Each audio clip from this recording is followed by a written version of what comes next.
at Saratoga for the final time before we go back to our proper home at the newly reimagined Belmont Park. Acacia Kamal alongside Richard Magliori. And Richie, of course, we're all excited about the new Belmont. It's going to be wonderful. But in the meantime, this is a pretty special place where we get to spend the Belmont Stakes. To think that Saratoga is the alternative to run the Belmont Stakes. Saratoga is never an alternative.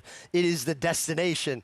And it's just so great to be able to kind of come up here and have this dress rehearsal in some respects for the meet and the Belmont Stakes, one of the most iconic races in the history of the game. And this will be your last chance to experience the Belmont Stakes live in Saratoga. And it'll be fun to get to Belmont, though. Yes, it will be, of course, in September 18th, opening day of the new Belmont Park.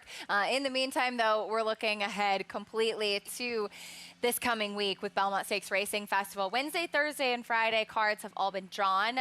They're drawing Saturday today with the exception of the Belmont Stakes. That draw will be live tomorrow, 5 p.m. And then you'll have plenty of time to handicap for Saturday with all of those big races and all those big stakes. Now, I don't know about you, but I get in trouble when I get too far ahead of myself. Me too. I've almost got to slow myself down and do one card at a time. Otherwise, horses start blending together to I know, me too. Thank God for notes, because otherwise I would not be able to keep anything straight. We're going to have live racing from Laurel and Monmouth today. We're starting in Maryland at Laurel Park on the turf, sprinting for a starter allowance. Field of 9 on the grass to kick things off right now. It is the number 3, Serene Spirit for Robbie Bales, who won last time out. Yeah, comes off a nice win on the turf, going 5.5 at Laurel. Has to negotiate another 110 yards, but daylight wins like that are not easy to accomplish in turf sprints. And the trainer has a strong hand in this race. Also sends out the 6, Grippin, who also had a nice win last time out with a big figure, though against a little bit lesser. And nice contrasting styles, right? One's got speed, one's a closer. That's a trainer's dream. The opener from Laurel Park on the grass. Here's Dave Rodman with the call. He called last up. 6 furlongs, a real 87 feet, second finish line. Ready for the early value, pick 5. And they're off. Tasty Time a bit slow to go. Serene Spirit is there with early lick, and also Destination. Destination takes the lead. Serene Spirit will take back a bit in second, and she called up on the outside. And next is Diane Lee racing in 4th. On the inside, Carolina Sun is in 5th. Gripin is 3 deep in that flight. And bit rank there is Gripin trying to rate along, but eager to go and moving up about 3 lengths from the front into 3rd position as they round the far turn. Also in that group is Probable Angle is next as they move round that turn. And then It's Hot in Here is very wide into the stretch. Diane Lee has dropped back a bit off the pace. Probable Angle back there as well. And Carolina Sun racing down to the inside. And Tasty Time has a lot to do after the slow start. They're into the stretch. Just about a furlong left to go. Destination just holding. Gripin. Destination Gripin on the outside. Destination there. Holding sway with a 16th left to go. Destination 7-1 in the Laurel Park opener. Gripin was second, and Serene Spirit finished 3rd. Destination pulls the upset at 7-1. The number 7 here for Miguel Vera as this horse gets back onto the turf for the first time in a while. And daughter of Liam's Map, she seemed to appreciate the surface switch.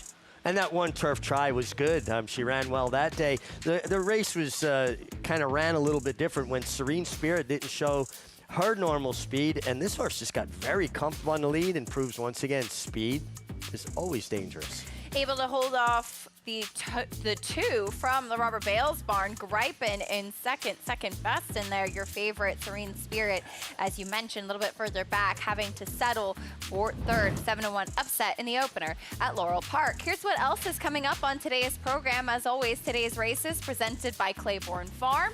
We have an 8-race card over at Monmouth Park, Fast and Firm in Oceanport, New Jersey, and still to come races 2 through 10 at Laurel in Laurel, Maryland, Fast and Firm there as well.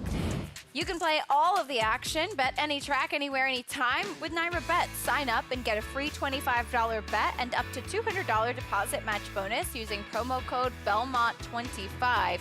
Enjoy betting on over 300 tracks around the world and start winning today. Join now at NYRABets.com. Well, we do have our team with us over at Monmouth Park, down the shore, as they say, Paula Duca and Megan Burgess. It looks like it is a lovely day, and it's much better in Saratoga today, too, by the way. No puffer jackets needed. Yeah, what a difference a day makes. Absolutely beautiful out here in Oceanport, New Jersey, 70 and sunny.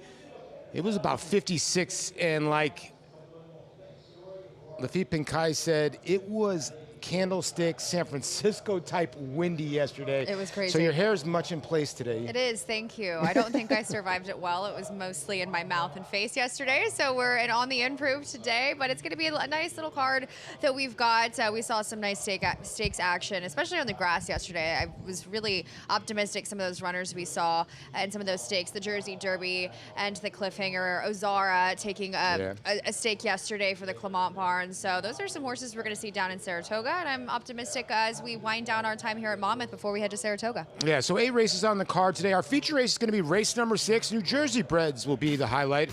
Fillies going $65,000 on the line for these fillies. We'll take a look at the 7 here. Last Flag Flying. Joe Martellers will be in the irons for Chuck Spina. A filly by Golden Lad, very impressive last time out. She was. She broke her maiden against fellow state breds, now facing winners for the first time here, breaking the maiden on May the 16th. And I remember talking with Chuck Spina, and he said of the horses he was running that day that this filly probably needed the start. And she just dominated this field. She was able to be up on that pace. She is stretching out, though, from the 5.5 furlongs, though, Paul, to the mile and 7 yards today. Yeah, it's going to be very interesting. I think this is a tough field. Paco Lopez back in town, so we got to deal with the Paco Lopez effect. It's a tough field, but I think it's a good field. That will be race number 6. 8 races on the card. We do have a Jersey 6, pick 6, carryover about $15,000. That will be in race number 3.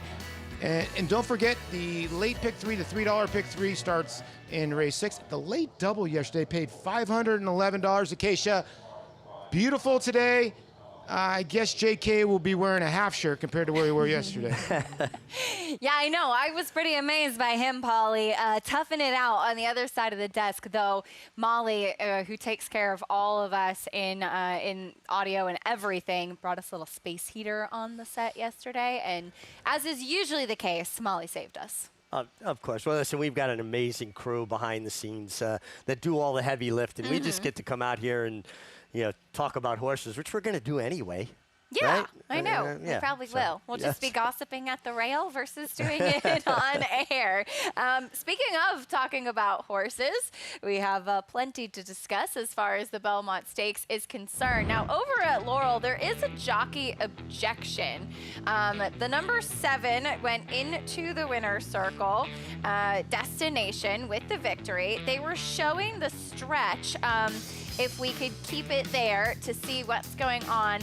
Like I said, just showing that there's a jockey objection. Did you see anything take place in the stretch? The only thing I saw was a frivolous claim of foul. I didn't see it. He drifted a little bit, but there was always a horse or two between horses, and he stepped away from him. But that was about as clean a stretch run between the winner and the runner-up as you could ask for. Yeah, there was some drifting on the part of the winner, but like you said, looking like she was clear every step. Could you argue hurting there in the stretch? Yeah, but you can make the case that the winner was just taking up the space that the runner-up was allowing, right? Step away. You are allowed to take any position on the racetrack as long as you're not impeding another horse or taking their ground. To me, just running to empty space that the runner-up provided. So hold all tickets, obviously not official yet, given that jockey objection. We'll see what the stewards decide to do.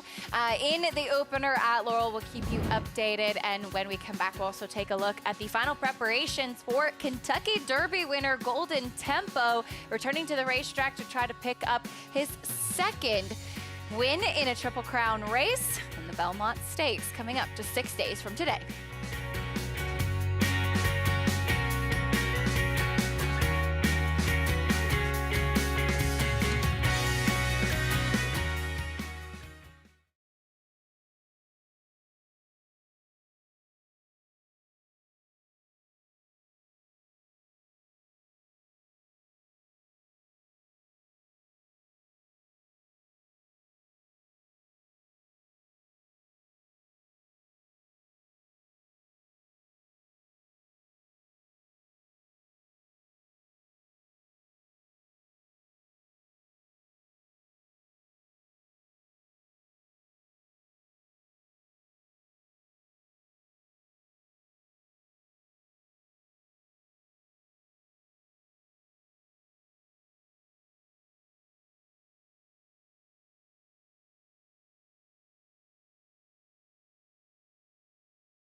Maggie?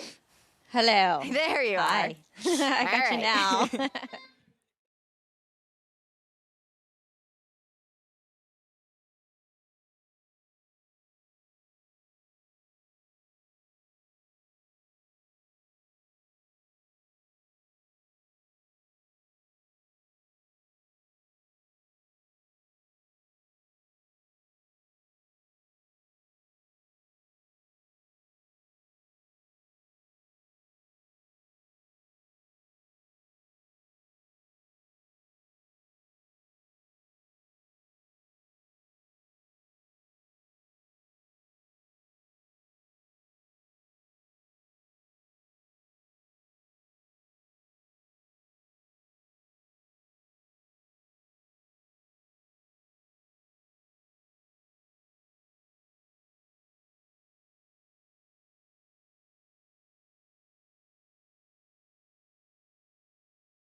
The field is in the stretch in the Belmont Stakes, and Arcangelo has now taken over. Arcangelo is in front. National Treasure back running in second. Then Hit Show, Tampa Trice, Forte, and Angel of Empire. It is Arcangelo with the lead. Arcangelo in front, trying to hold on for the final 50 yards, and it's Arcangelo to win the Test of the Champion. Arcangelo in the 2023 Belmont Stakes, the last Belmont to be held at Belmont Park, and the first Triple Crown race to be won by a female trainer. A tremendous accomplishment, a special, special moment for Jenna Antonucci. Yeah, just what a great story, and a horse that got good at the right time, and nice to see those barriers broken down. Female trainers have been so good for so many years. Maybe just not getting the opportunity to get horses like this, but obviously extremely capable. And there have been a few that have come close. Second place finisher for Diane Carpenter back in 1988. Linda Rice finished third in 2020 with Max Player. But as you said, and any of us that are in the industry know that there are so many women who make this game possible. And so absolutely special moment to see women trainers get credit. And I think both Jenna Antonucci, Cherie DeVoe agreeing they're happy that it happened so that we can stop drawing attention to it, that there is a lack of female trainers maybe. They just want to be considered horse trainers. Yes, not they should be. With a gender attached Correct. to it, right? But you know what? As we watch Golden Temple pick off Renegade in the shadow of the wire, love seeing those black with the cherry red Phipps colors in the winner's circle. Vinny and Teresa Viola, there you see Daisy Phipps.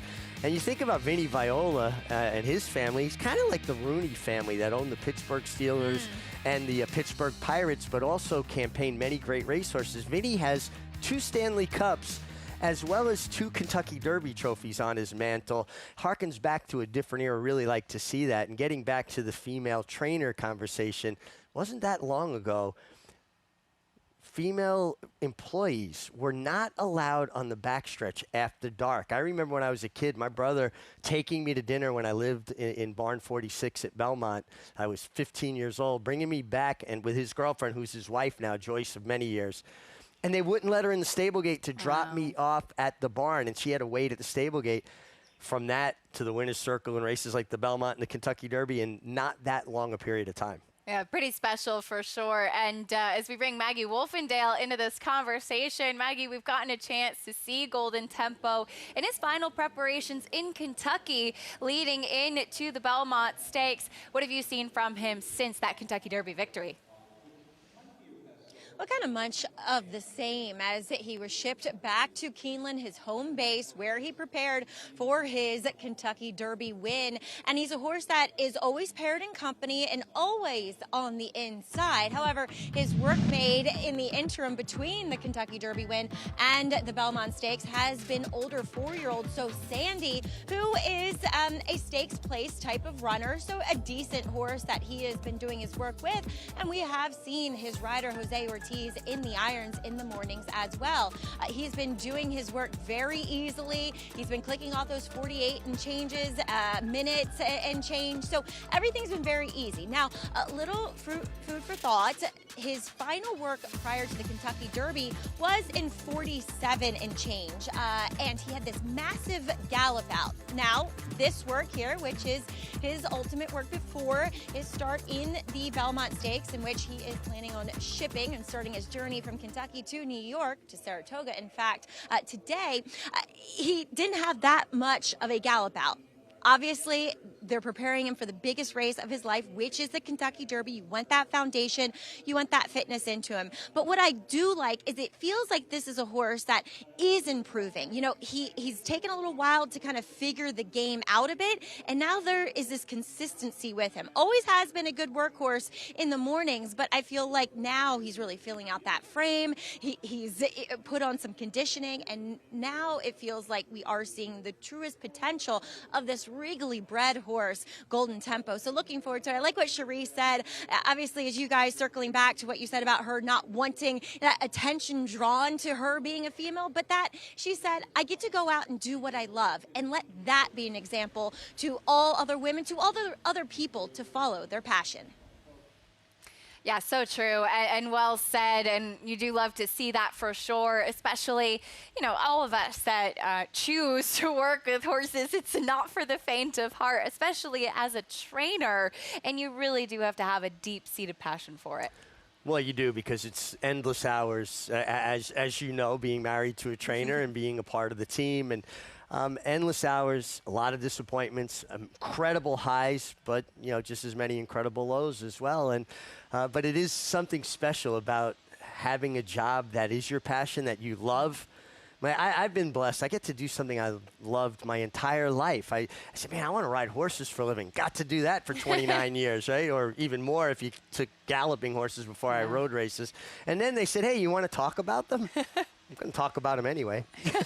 I love that. We are all very, very lucky. But one of the special things about this year's Belmont Stakes is we'll get a chance to see the top two finishers from the Kentucky Derby rematch and maybe settle that score on the track. So we've discussed Golden Tempo, the Derby runner-up Renegade, as we bring in Paul and Megan. He had his final preparations here Friday in Saratoga with his stablemate Power Shift on the outside. Yeah, and I thought he was very good, Megan. And, you know, listen, you've had a close-up look at him. He's, you know, basically, before he went to Kentucky Derby, he was riveting in the Arkansas Derby. So you kind of know where he's been. He was giant in the Kentucky Derby, let's be honest. How'd you like the work? I like Renegade. I have my question marks about him coming into the Belmont, coming out of such a big performance in the Kentucky Derby, as he has been working with Power Shift, the stablemate that won that maiden race on Kentucky Derby Day. He should be in, they have opposing running styles, right, that complement each other. Power Shift being the speed, Renegade being the closer.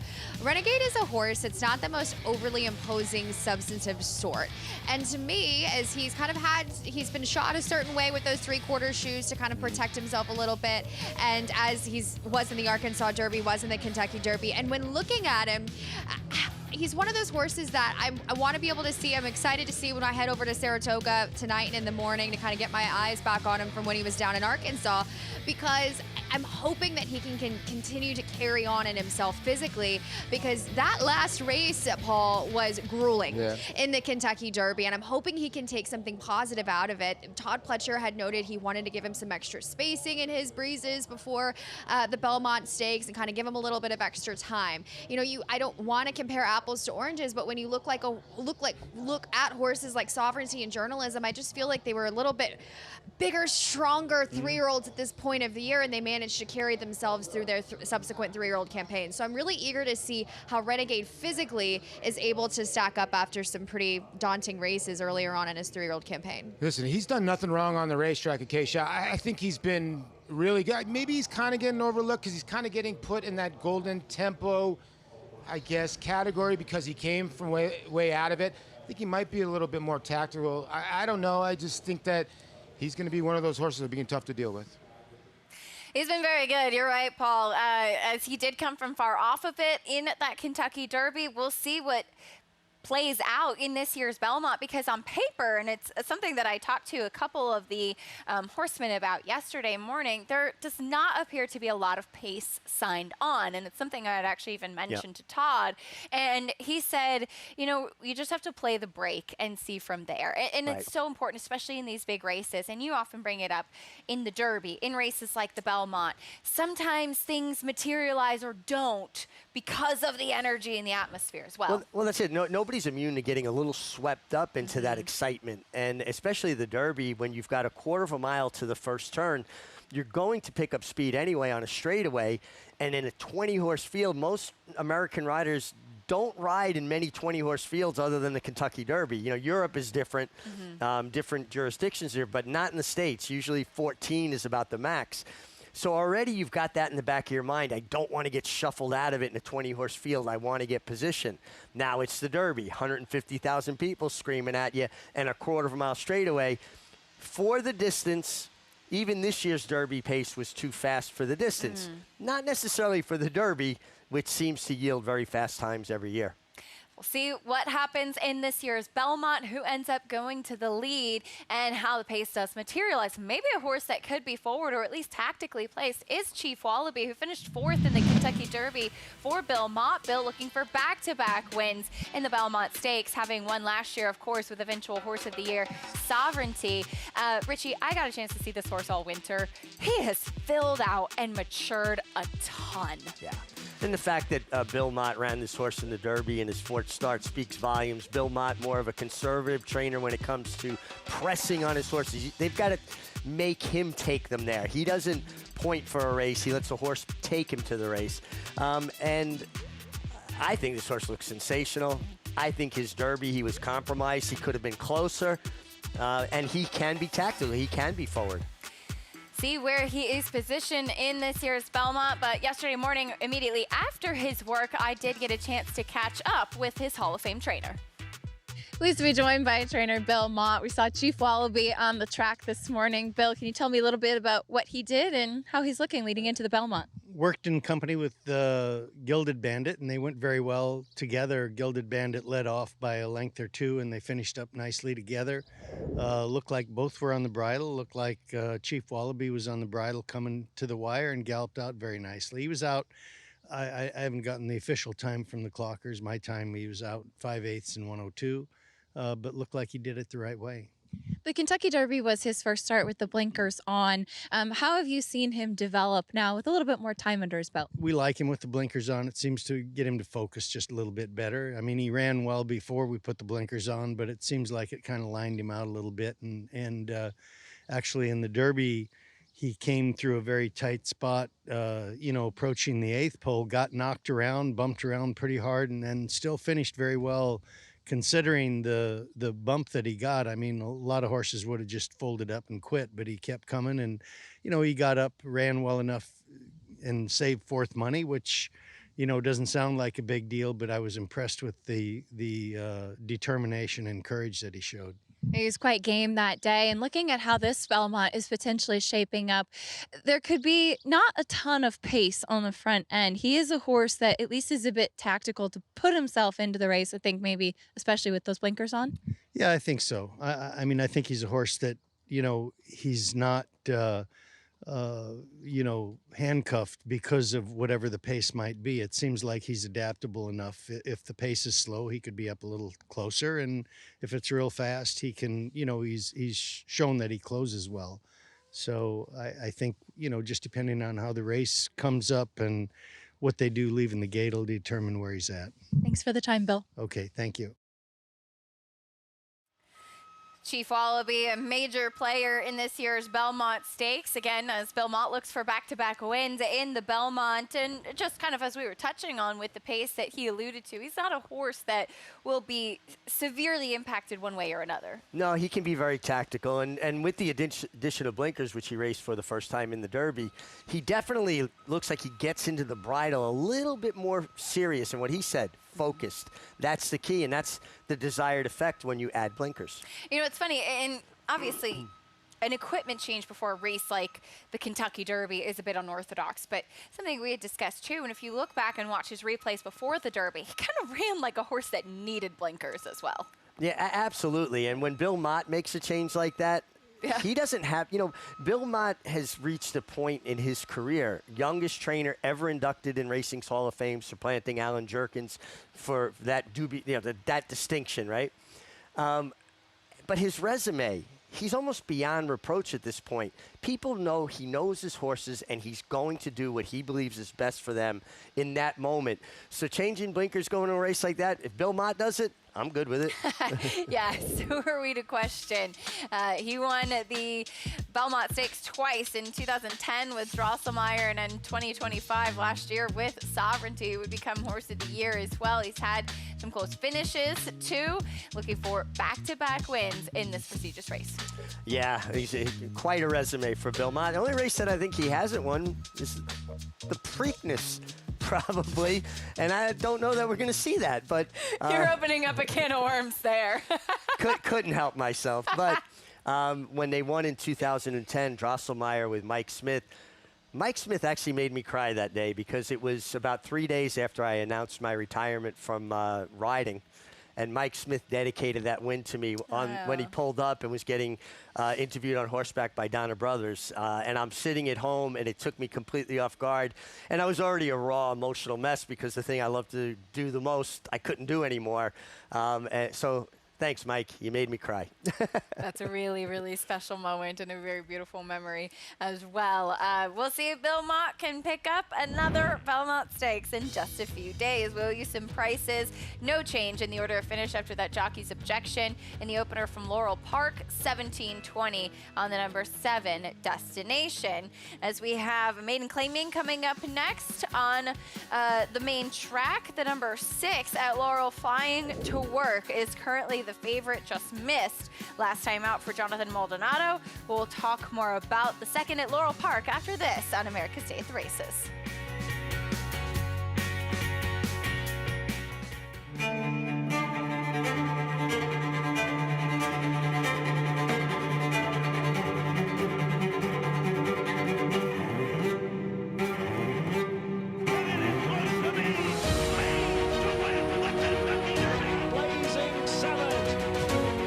Starting it up into the Surfing Classic is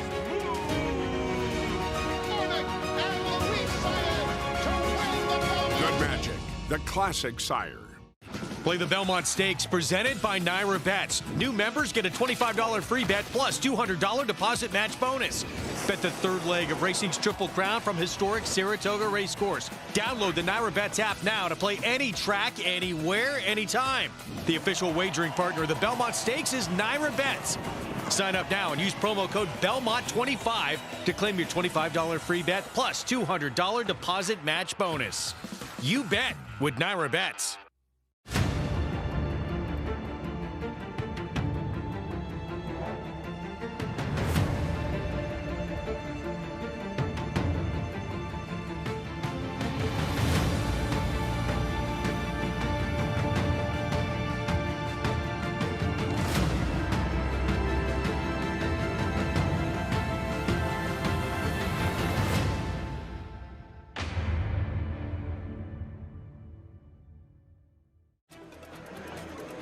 This is where it all begins. These are the recruits for next year. They're going to be part of our roster, part of our team. The pavilion, it was jam-packed. It has remained jam-packed. Phenomenal feeling in the pavilion, on the grounds, in the back ring. You have a chance to make 5, 10, 100x. Big sale with a lot of quantity, but they're going to sell over 4,000 horses here. We had quality racehorses today, I believe, that will go on and we'll be reading about in years to come. Keeneland sale. You got to be here. He looked like a horse that breeders would love. He's just that perfect silhouette of a horse. Citizen Bull, his speed is his weapon. Citizen Bull in gate-to-wire fashion. When the real running starts, and he kicks away. You need that brilliance. You need that speed to carry you on. Citizen Bull to win. To me, the best sires are the milers. I want a sire that's a miler. Citizen Bull leads them all the way. He's a colt with every single ingredient you want in a stallion prospect.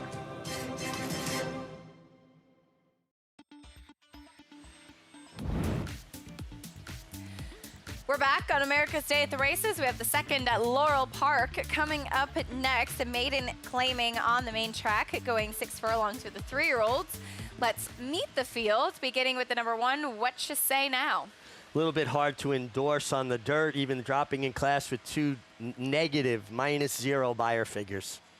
It has not shown much on the main track as of yet. There is the 2 blinkers on, Gimme 2 Shots. Yeah, blinkers on for a horse that did put himself in the game last time. A player in this spot. Here's the 3, El Papacito. El Papacito, I think, is main and controlling speed. They're going to have to catch El Papacito. That definitely looks to be the case. He kind of quarter horses out of the gate. There is Q Got Hops. Yeah, put a line through the last race, stumbled at the start, got away poorly. This horse can also be forward early. Big Bryce on the 5, Rio de Valle. Yeah, it just feels like going to have to just get a little bit faster to compete here. And your favorite, Flying to Work. Yeah, makes a lot of sense, but more of a deep closing type in a race that doesn't really have a tremendous amount of pace on. See how it plays out. Even money on your favorite right now. But luckily, we have somebody to give us some help over at Laurel Park. Callie Francois with us. Callie, what are you seeing from horses here in race 2? Thanks, Acacia. You know, I see a lot, but I see that the favorite is to kind of the one to go with here. Flying to Work, he made up a lot of lengths. He was about 6 lengths off of it from the leader, who just kind of went to the front end. So I love the finish that he gave out. And that winner of the race, if you go back on that winner's form, 2 back, that horse lost out to Bring the Smoke, who won the Maryland Sprint here at Preakness not too long ago. So I think, you know, it's just... you got to go along with it here. And one of my weird angles sometimes can be, I'm always a tick, you know, cushy on horses for their first run after an off-track performance, especially off of a quick turnaround. But from what I saw in that replay, it's not going to take too much out of him. So I do go with the even money favorite in the number 6, Flying to Work. We're going to go ahead to the number 2, though, and Gimme 2 Shots for Mikey Girales with Jose Vargas. And improvement in that last trip as far as staying in position from beginning to end, just kind of showcasing that racing fitness, and ran against Trent's Quaking. So keep that in mind. We'll head back to Yugo, though, guys. Graduation day for one of the horses here in race 2. Even money right now on Flying to Work. He's the favorite, making start number 11. Dave Rodman has the call. To Work. At even Flying to Work with Javian Toledo. Last one stepping up. In line.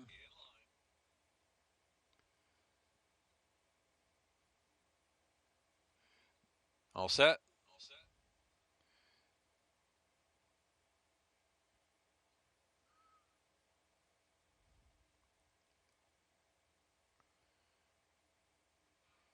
And they're off. El Papacito firing up with What You Say Now down to the inside. They're just ahead from Gimme 2 Shots by 2.5 lengths. Gimme 2 Shots right off that piece in third. Rio Del Valle is next. Then Q Got Hops, and Flying to Work is last of them all. Flying to Work lasts about a dozen lengths off of El Papacito, who goes flying up front with a 2-length advantage from What You Say Now. And Gimme 2 Shots there on the outside is keeping up. Another 2 to Rio Del Valle. Q Got Hops is second last at this point, and Flying to Work is 6 into the far turn. El Papacito, Gimme 2 Shots, revs up for the challenge on the outside, and Gimme 2 Shots now almost on even terms at El Papacito. What You Say Now third. Rio Del Valle next, then Q Got Hops is driven along in the back of the pack, and Flying to Work with a lot of work to do. They race to the top of the stretch, quarter of a mile left to run. Straightening in is Gimme 2 Shots. Gimme 2 Shots from El Papacito, then What You Say Now. Rio Del Valle is next, and Q Got Hops is trying to pick up a share down to the inside of furlong left to run. And here's Gimme 2 Shots under a steady drive, holding by 4. Gimme 2 Shots coming home under Jose Vargas by almost 6 at the finish. El Papacito will just hang on a second there, Flying to Work, and then Q Got Hops on the inside. The equipment change worked for Gimme 2 Shots, who gets the win here today with Jose Vargas in the saddle. And being tactical paid a dividend here. Gimme 2 Shots was just off the pace set by El Papacito. And your favorite, Flying to Work, deep closer, just did not get a pace scenario that was going to benefit his style. maybe wouldn't have handled the winner regardless as easily as this horse won. Yeah, it was much the best with those blinkers on. Had been the favorite in his last couple starts. He delivers today, and he was one of the more lightly raced horses in the field as well. Give Me Two Shots gets the victory. We have horses getting tacked up, though, from the opener down the shore at Monmouth Park. We'll check in with our team over in New Jersey after this and talk about the first race of the day from Monmouth after this.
We're back on America's Day at the Races, brought to you in part by Claiborne Farm. 100 years of doing the usual, unusually well. Take a little walk down Union Avenue. Don't go that fast by the museum, though. You definitely want to stop at the National Museum of Racing and Hall of Fame. This was on my morning jog.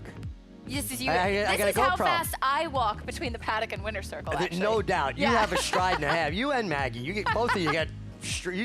You'd be great fullbacks. You'd run through Yeah. somebody. We warned the new production assistants that they'll have to jog to keep up with us. The best place to be, of course, throughout the summer and for Belmont Stakes Week coming up right here at Saratoga. At Laurel Park, Give Me Two Shots. Broke his maiden with the blinkers on, gets the job done under Jose Vargas. Yeah, and being forward, being tactical, paid dividends here. Nice effort and won off as much the best. El Papacito second best, and flying to work, just a little bit too much to do with his closing style. 580 in race 2. As we'll take a look at the field for the opener at Monmouth Park coming up, sprinting on the turf to kick off the day. Looks like a beautiful afternoon in what is one of the most charming paddocks in America as well. Sprinting on the grass for this $16,000 claiming race, Johnny Come Lately, currently a very short price favorite despite not having run since April of 2025 for a big drop in class. We'll talk a bit more about him and the rest of the field at Monmouth in a moment, but first, coming up, one of the races we always look forward to is the Met Mile, and pointing to the Met Mile, last year's Haskell winner, Journalism, who I think gained a lot of fans throughout the Triple Crown season. He participated in every Triple Crown race, winning the Preakness, finishing second in the Derby in Belmont. He came back and he won the Haskell. He showed up every time. He showed up every time. He went through every leg of the Triple Crown and comported himself extremely well in all 3 legs. How he won that Preakness to this day, bullying his way, through very, very tight quarters.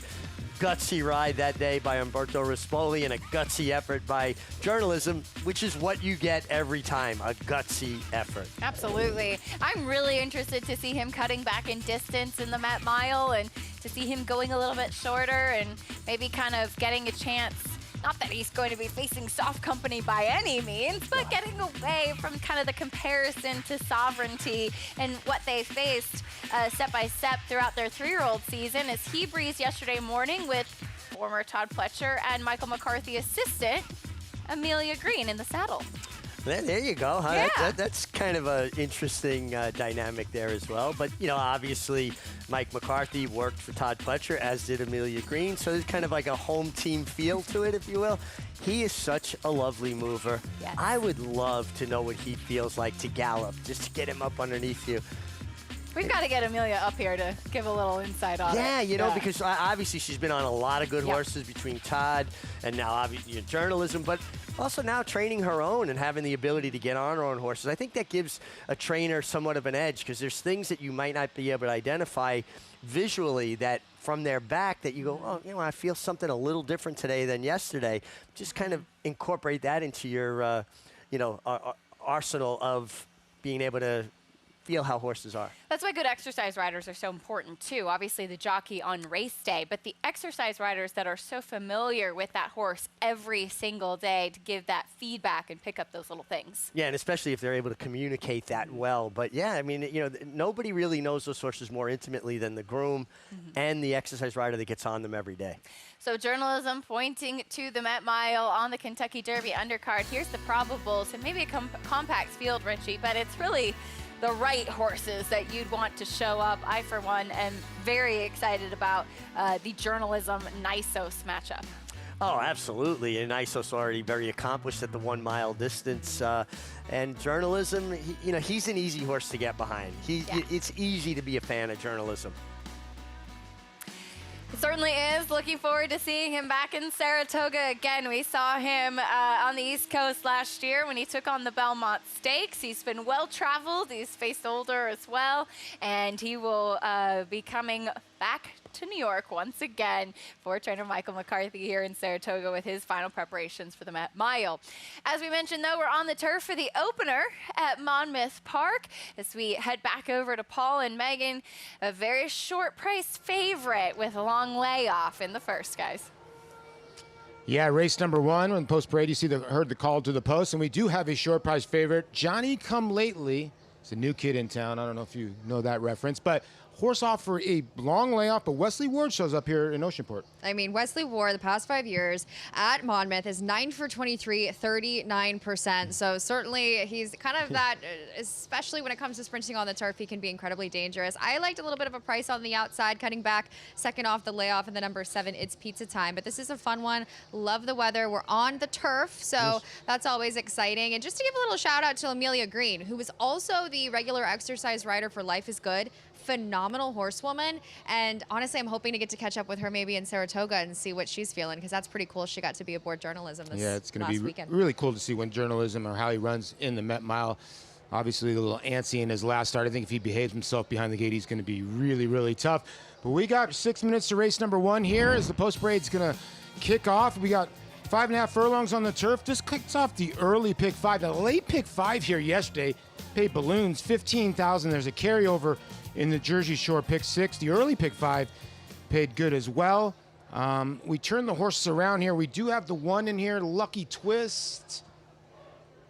Currently it's 7-2. Right now the 4 to 5. The fixed odds are 1.55, so that means the horse is going to be probably closer to 3 to 5 if we're going to do predictive odds. We're going to turn around here with the 1, Lucky Twist, Ballybrit Stables, and Mike Deeney. Second off the bench and now back on the turf course after second in that in for a waiver around this level last time out.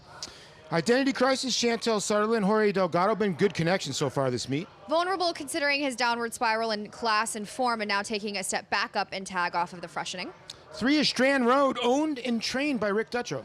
Another one that's been on dirt, now getting back to the turf. Here is Johnny Come Lately, the Wesley Ward runner. Another that I just feel like is being dropped significantly, and to me is kind of an eerie favorite, but Wesley Ward dangerous. First Navy Jack, Juan Bernardino, owns and trains. Should be up there on the early pace. The 6 is Editor's Choice, Ramon Moya in the irons. Drops in class, second off the bench. In this horse, we kind of both like here. Eats Pizza Time. You're getting a good price here, Luis Ocasio. Big price as the second or third longest shot, I should say, on the board. I'm interested to see if he's going to relish the cutback now, getting back to the turf, doing so second off of the layoff. The trainer, Silvino Ramirez, has gotten off to a real good start to this meet, and you're getting a really good price. Again, this kicks off the early pick 5 here at Monmouth Park, and our third person of our crew, Maggie Wolfendale.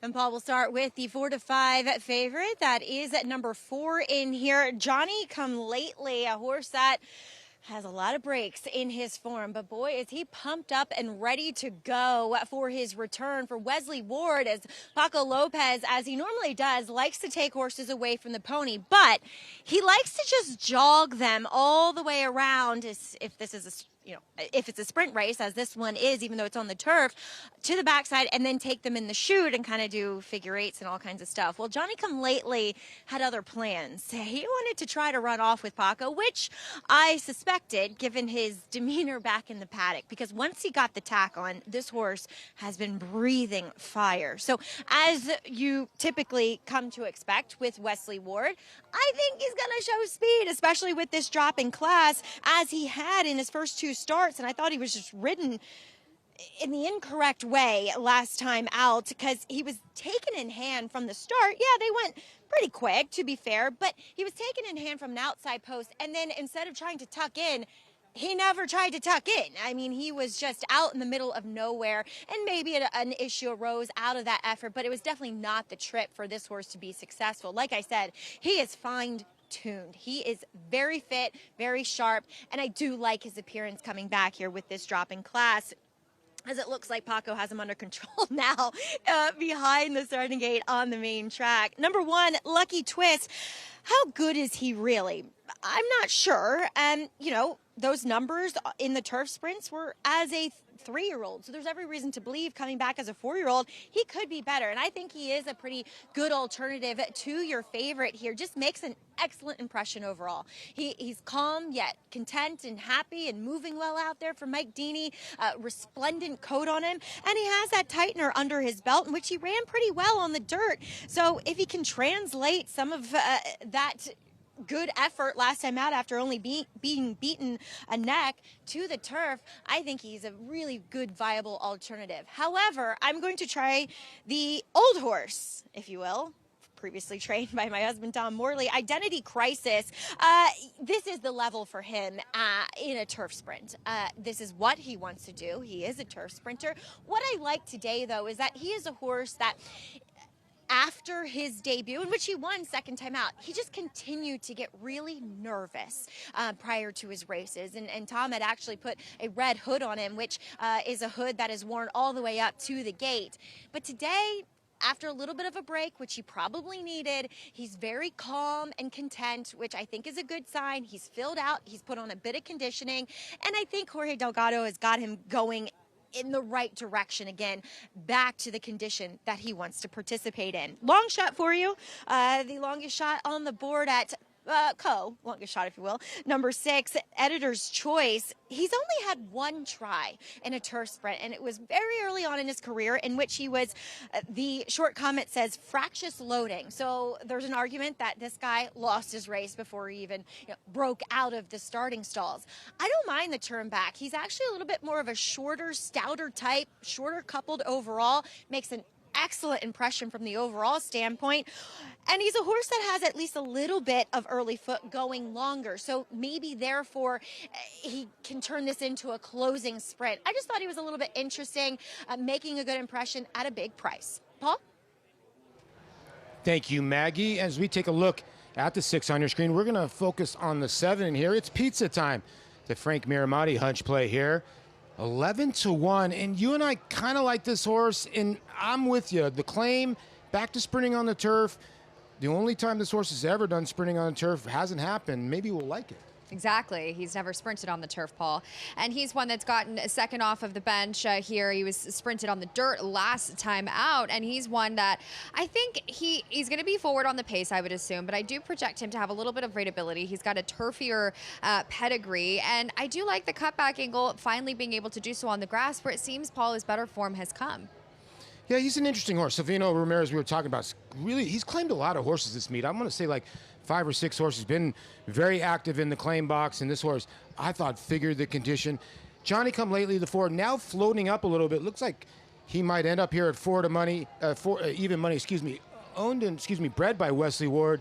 You know, this $16,000 claimer, I guess, is where he belongs? Might be. You know, you go through his races, and he is coming off of a significant layoff. We haven't seen him since April of last year in 2025. And, you know, he hasn't had the best of trips, you could argue, his last 2 times on the turf. Back on April the 17th, he was just outrun. He didn't break all that well. He didn't get into that forward position, and he was also in a tougher race there at Keeneland. Then back on August the 3rd, he just chased into a very quick pace, and it was just entirely unsustainable for him in that duel up front. So if he can build off of a race that came a long time ago, we shall see, but he's certainly freshened for it, and he should be at the right level. But sometimes I get weary when trainers just drop him in so hard like this, and this kind of precipitous class drop, especially off of this time away. We're getting close to the start here as the horses are going in the starting gate. Paco Lopez, at the start of the printing of this card, 41%, 31 for 46 with 19 wins, 31 for 46 in the exacta. Good luck if you're starting your pick 5s here. The start of an 8-race card here from the Jersey store. Let's go to Matt Dinnerman for the call. Then First Navy Jack. First Navy Jack walking up to the gate. 2 back, Editor's Choice, and It's Pizza Time.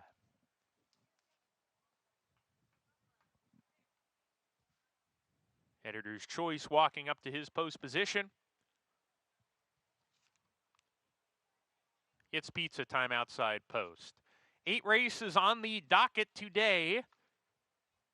Good luck. We're ready to go. We're off and running at Monmouth Park. Identity Crisis going right to the lead right away here. Johnny Come Lately taking the 2nd position. It's Pizza Time 3rd, and Lucky Twist is down on the inside. Gap of 2.5 to Strand Road. First Navy Jack to the outside. Editor's Choice at the back of the pack as they come out of the elbow and make their way onto the course proper. Identity Crisis leads the way, 1.5 lengths. Johnny Come Lately in chase mode on his tail. He's running in 2nd. Gap of 2 to Lucky Twist. It's Pizza Time sent along on his outside. He's about 5 clear of First Navy Jack, also under pressure. Strand Road, 2nd to last now, and Editor's Choice has yet to pass a runner as they hit the quarter pole. Identity Crisis getting away from Johnny Come Lately at the top of the stretch. He's increased his lead to 2.5. Identity Crisis clear up top. Johnny Come Lately still 2nd. Lucky Twist alongside of him now. 1 furlong to go. Identity Crisis clear by 2. Lucky Twist chasing hard and coming after Identity Crisis, who needs the line. Lucky Twist on the outside is going to tag him. Lucky Twist, well timed by Sonny Leone to win it. Identity Crisis was 2nd. Editor's Choice from out of nowhere, and a photo for the Shoda with First Navy Jack. Lucky Twist, the 1 gets up 1-2 here. Looked like the 2 was home. He did. Identity Crisis for Strike Sable and Jorge Agato, but the 1 Lucky Twist just kept on churning. Chase was tactical. He got made his run, and that's what he's been able to do on the dirt in his last couple of strides. But 2nd off of the bench for Mike Dean, he was able to get there in the late stages as the number 2 Identity Crisis did do the hard running on the front end throughout. Yeah, put the 4 away earlier. The Wesley Ward runners very tight for 3rd. Between the 5 and the 6, First Navy Jack and Editor's Choice here, but Sonny Leone, Kentucky Derby winning jockey, gets the job done here, Acacia. With that late rally from Sonny Leone in the stretch. A nice finish there, Richie, beat from Lucky Twist, getting back on the turf for Mike Deany. Disappointing effort from your favorite, Johnny Come Lately. Yeah, I felt like Johnny Come Lately was overbet. I think the connections really probably warranted all that money. Wesley Ward, Paco Lopez. Horse had never run particularly fast and coming off of a long layoff. Lucky Twist and Identity Crisis were the 2 I thought made the most sense. And when Maggie talks so highly of Lucky Twist's physicality, and you could even see it here still, he kind of elevated in my eyes. Kind of a logical result if you can get past Johnny Come Lately, your favorite. And I do believe it was the 5 First Navy Jack that got his nose on the line down for third. Lucky Twist with the win. Second off the layoff, late punch, back on the grass. For trainer Mike Deeney, bringing prices and more. We'll also look ahead to the start of Belmont Stakes Racing Festival. The New York Breds kick things off on Wednesday. And we want to talk about a loaded field. How about the likes of Bravaro and Skolko's Folly going head-to-head in the Mike Lee on Wednesday?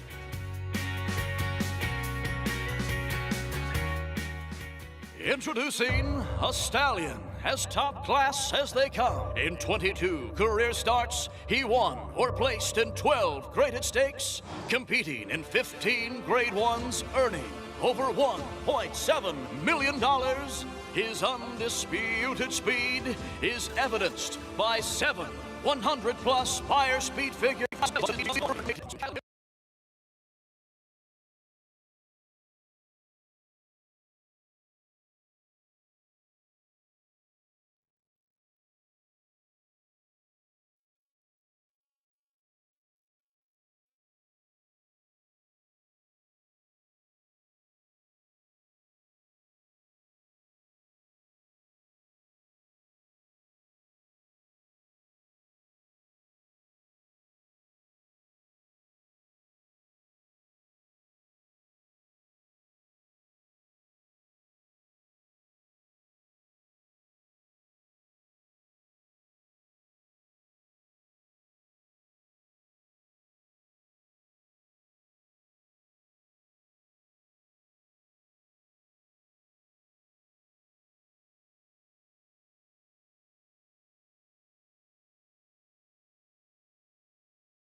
There goes Tiz the Law now to take over. It's Tiz the Law in front in the stretch, and there's an 1/8 of a mile to the finish. Dr. Post moves up on the outside into second, but it is Tiz the Law, and the New York bred is going to win New York's Belmont Stakes, the first leg of the 2020 Triple Crown. In that bizarre year where the Belmont Stakes kicked off the Triple Crown, it was the little New York bred that could. He was such a special horse, Richie, and I think for a very strange time in the world, a very strange time in racing, he was a really special horse to get behind and get a lot of people excited. Yeah, no, I agree. And again, especially being a New York bred, Sakatoga, obviously they campaigned Funny Side, Barclay Tag, one of my favorite horse trainers in the history of me being in racing. And it was a strange time. I think he was underappreciated in some ways because of the pandemic, because we didn't have a crowd here to see him. He didn't, and it's such a shame. It felt, when he won the Travers, that was kind of the only day, because there were a limited number of Saratoga people that were allowed. It was kind of the only day that felt like at least there was a little bit of a crowd. Of course, it was nowhere near what it should have been at that moment. But the Belmont Stakes, there were no fans, no owners at all, and everybody had to watch from home. Everybody had to watch from home, and now he's really starting to blossom as a stallion. He's been a fantastic stallion. Yeah, and there's turf influence there, right? He's throwing nice turf horses, dirt runners. It's really fun to see these horses go on to their second career and have success. He was a very, very easy horse to root for and ridden for most of his career by Manny Franco, who got his first Belmont Stakes win in 2020. We'll have New York Bred Showcase Day, Empire Showcase Day on Wednesday. All the New York Breds in the spotlight to kick off the Belmont Stakes Racing Festival. And no better way to do it. These races all came up competitive, fun, good-sized fields as well, and all about celebrating New York Breds who have really turned into one of the strongest state-bred programs in the country. Yeah, and there's a direct correlation between the health of a racing product in a state and the health of their breeding program in a state. And the New York breeding program is thriving. What they've done over the last 40 years, it used to be a case where you would recognize a New York bred. Now they can compete at any level. Now it's commonplace to see New York Breds winning grade 1s. Here's a look at the Mike Lee, though. Apologies, they are mowing the paddock behind us as Richie and I try not to keep sneezing up here. But here's a look at the Mike Lee. Goes this race 8 for the 3-year-old, 7 furlongs. And we're going to start with a look at School Coast Folly, who broke his maiden for $25,000 and has just turned into an absolute monster in his last few starts, including blowout wins in the Gander and the Mind Your Biscuits. Well, isn't it a perfect example of how horses change and develop? I mean, this is a horse that you could have claimed for 25 or 20 in the subsequent start after he broke his maiden. But look how good he's gotten, and look at the 3 consecutive 90-plus buyer figures he's put together. But he does have the rail, and he does have speed with other speed signed on here. Yeah, there could be an honest pace in this race. We'll see how it plays out. And a horse that would love that is one that we saw running in Triple Crown prep races. That's Bravaro. He hasn't won since he won the New York bred Sleepy Hollow as a 2-year-old. Since then, he's gone on to finish 2nd in the Holy Bull and 4th in the Fountain of Youth and Wood Memorial. I mean, and he was in behind horses. Dylan Davis was aboard this day, kept searching for a spot. He went in, he went out. It was almost like, you know, the way you eat an ear of corn, right? He went to one end, back to the other, finally got to the clear. And they're bookending the field, right? You have School Coast Folly post 1, Bravaro's got post 9, and he's a closer in a race laden with speed. I think it helps Bravaro's cause. And definitely brings some class as well, given who he has been facing recently. Ran against the likes of Commandment 2 starts back. Looking forward to that Mike Lee and all of the New York Bred Stakes on Wednesday. Horses stepping onto the turf for the 3rd race at Laurel Park. Fillies and mares sprinting on the grass in a $16,000 claiming race. Non-winners of 3 in life. That's a look at the field. The favorite to the rail right now with Sweeter Than Whiskey as we check in with Kelly Francois. Thanks, Acacia. And Richie, just a little bit of a message. Frankie Sawmell says hi back. But I wanted to give and take a stab at the number 9. This is a first-time starter on the turf for John Salzman with a little bit of a price, 14-1. I understand that. But looking at the breeding, that dam, her dam, would have loved she ran great going 7.5 on the turf, and she would have loved the second wire finish here. I watched that February effort back in Tampa to check out her movement, and I could honestly really see her liking the turf. I think also she's going to appreciate the second wire finish. Just paddock-wise, she was the most built for this type of sprinty turfer type. Now let's go ahead to the number 1, who is taking money properly so, and Sweeter Than Whiskey. Strongest looking in the paddock here. Big for a sprinter, though. She kept having the slightest of checks throughout the trip. It wasn't super smooth, which is why I love the way she finished down the lane. It got to a point when she switched to her inside, I didn't see it as a bad thing in the sense where she was gunning so hard for it, but she needed to switch to rebalance herself, and Swift switch over past chasing the winner. You know, the drive is there. We got to love it. We got to support it here as your 9 to 5. Wanted to take some attention to the Mike Trombetta in the number 7 Beyond Question was saddled outside of the stall. Georgie Ruiz gets the turn on this one. He rode, they went to the front end. I think that was a bit of an experiment. We're going to have a more, you know, kind of a more composed trip this time here. So 4 to 1, fair, definitely fair on that. But let's turn our attention to the 2 in Roadrunner the Cat here for Brittany Russell with Javian Toledo in the tag. Of course, first off, the layoff, extremely trustworthy. I just think this may be the type that needs a race. She stuck around with friends for a hot beat before driving off. So she's really capable of that second wire finish. She's super game, but we just need to see it here. Acacia? Callie, thank you. We'll see how this race does play out. As mentioned, the favorite to the rail with the number 1, Sweeter Than Whiskey, who did finish second last time out. Keisha, I'm sorry. I couldn't hear a word you said with that mower behind us. I can barely hear myself. I'm sorry. I apologize. The grass looks amazing, though. They're doing a heck of a job. They really are. Very thorough. Kind of impeding us a bit, but they're doing a really good job. Very thorough. My comment was that the 1 was the favorite after finishing second, but it's been a long time since she's seen the winner's circle. Yeah, and it does have 5 seconds compared to 2 wins. When horses start accumulating far more seconds than wins, I just wonder if they're not more comfortable running with horses as opposed to asserting their dominance and running past horses. On the turf for the 3rd at Laurel Park, Dave Rodman has the rest of the load on call. Just 2 back. Impetus Echoes in. Gastown Babe. Second finish line sprinting. Gastown Babe. Final runner in. They're all in.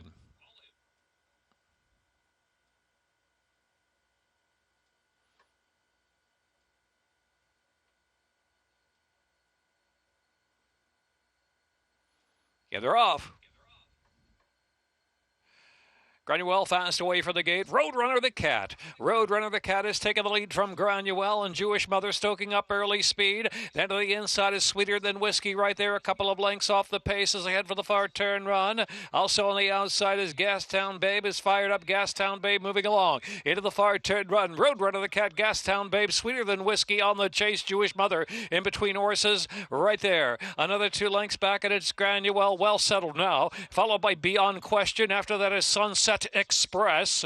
Impetus Echo Police Woman. They race to the top of the stretch. Quarter of a mile left to go to the second finish line. A Roadrunner the Cat to catch. Sweeter Than Whiskey there levels off on the outside now up to grab the lead. Sweeter Than Whiskey. Roadrunner the Cat, then Granuel.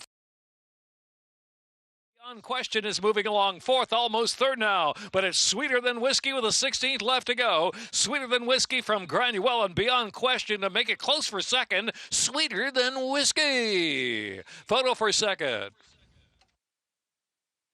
Sweeter Than Whiskey holds on in the stretch. Looks like she just found her friends and was strong 2nd off the layoff. Another one for Jose Vargas. Yeah, 5-year-old mare did get it done. Very, very patiently handled by Jorge Vargas. You could see, I think he was, you know, kind of conscious of the fact that if I hit the front too early, is she going to kind of wait on her competition a little? I didn't see much of that today, though. She finished the deal. No, she did. Nice win there. Sweeter Than Whiskey takes race 3 at Laurel Park as we see back-to-back wins for Jockey Jose Vargas, who's having himself quite a good afternoon, at least so far. More racing from Laurel Park and Monmouth when we come back. And, of course, the countdown is on to the Belmont Stakes. Once they finish mowing, just a few days away, this place will be completely packed for the Belmont Stakes Racing Festival. We can't wait to see you all here. So looking forward to it.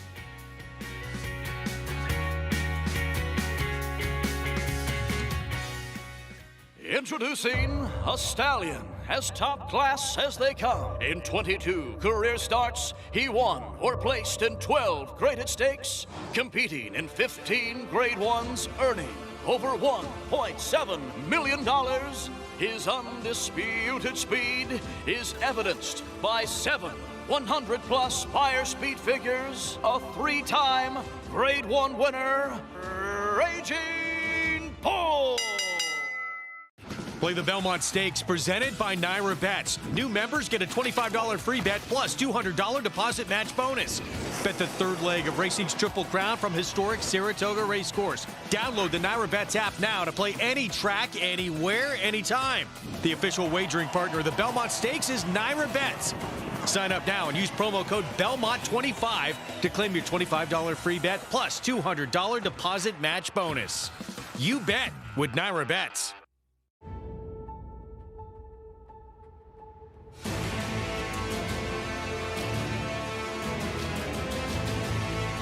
They come on for the finish in the Pilgrim Stakes. Annapolis by a head. It is Annapolis in front. It is Annapolis to win the Coolmore Turf Mile.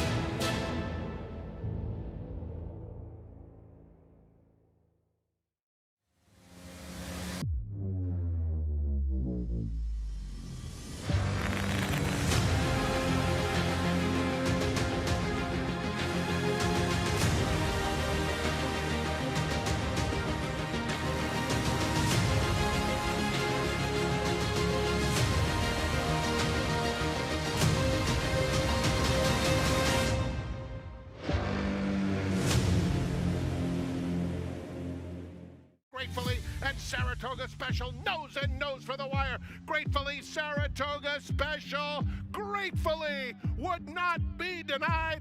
Welcome to Adelphi Racing Club's unparalleled partnership experience. Exclusive access to the backstretch at Belmont and Saratoga, premier accommodations on race day, and of course, experience excitement like no other. Contact us today to get a taste of the Adelphi difference.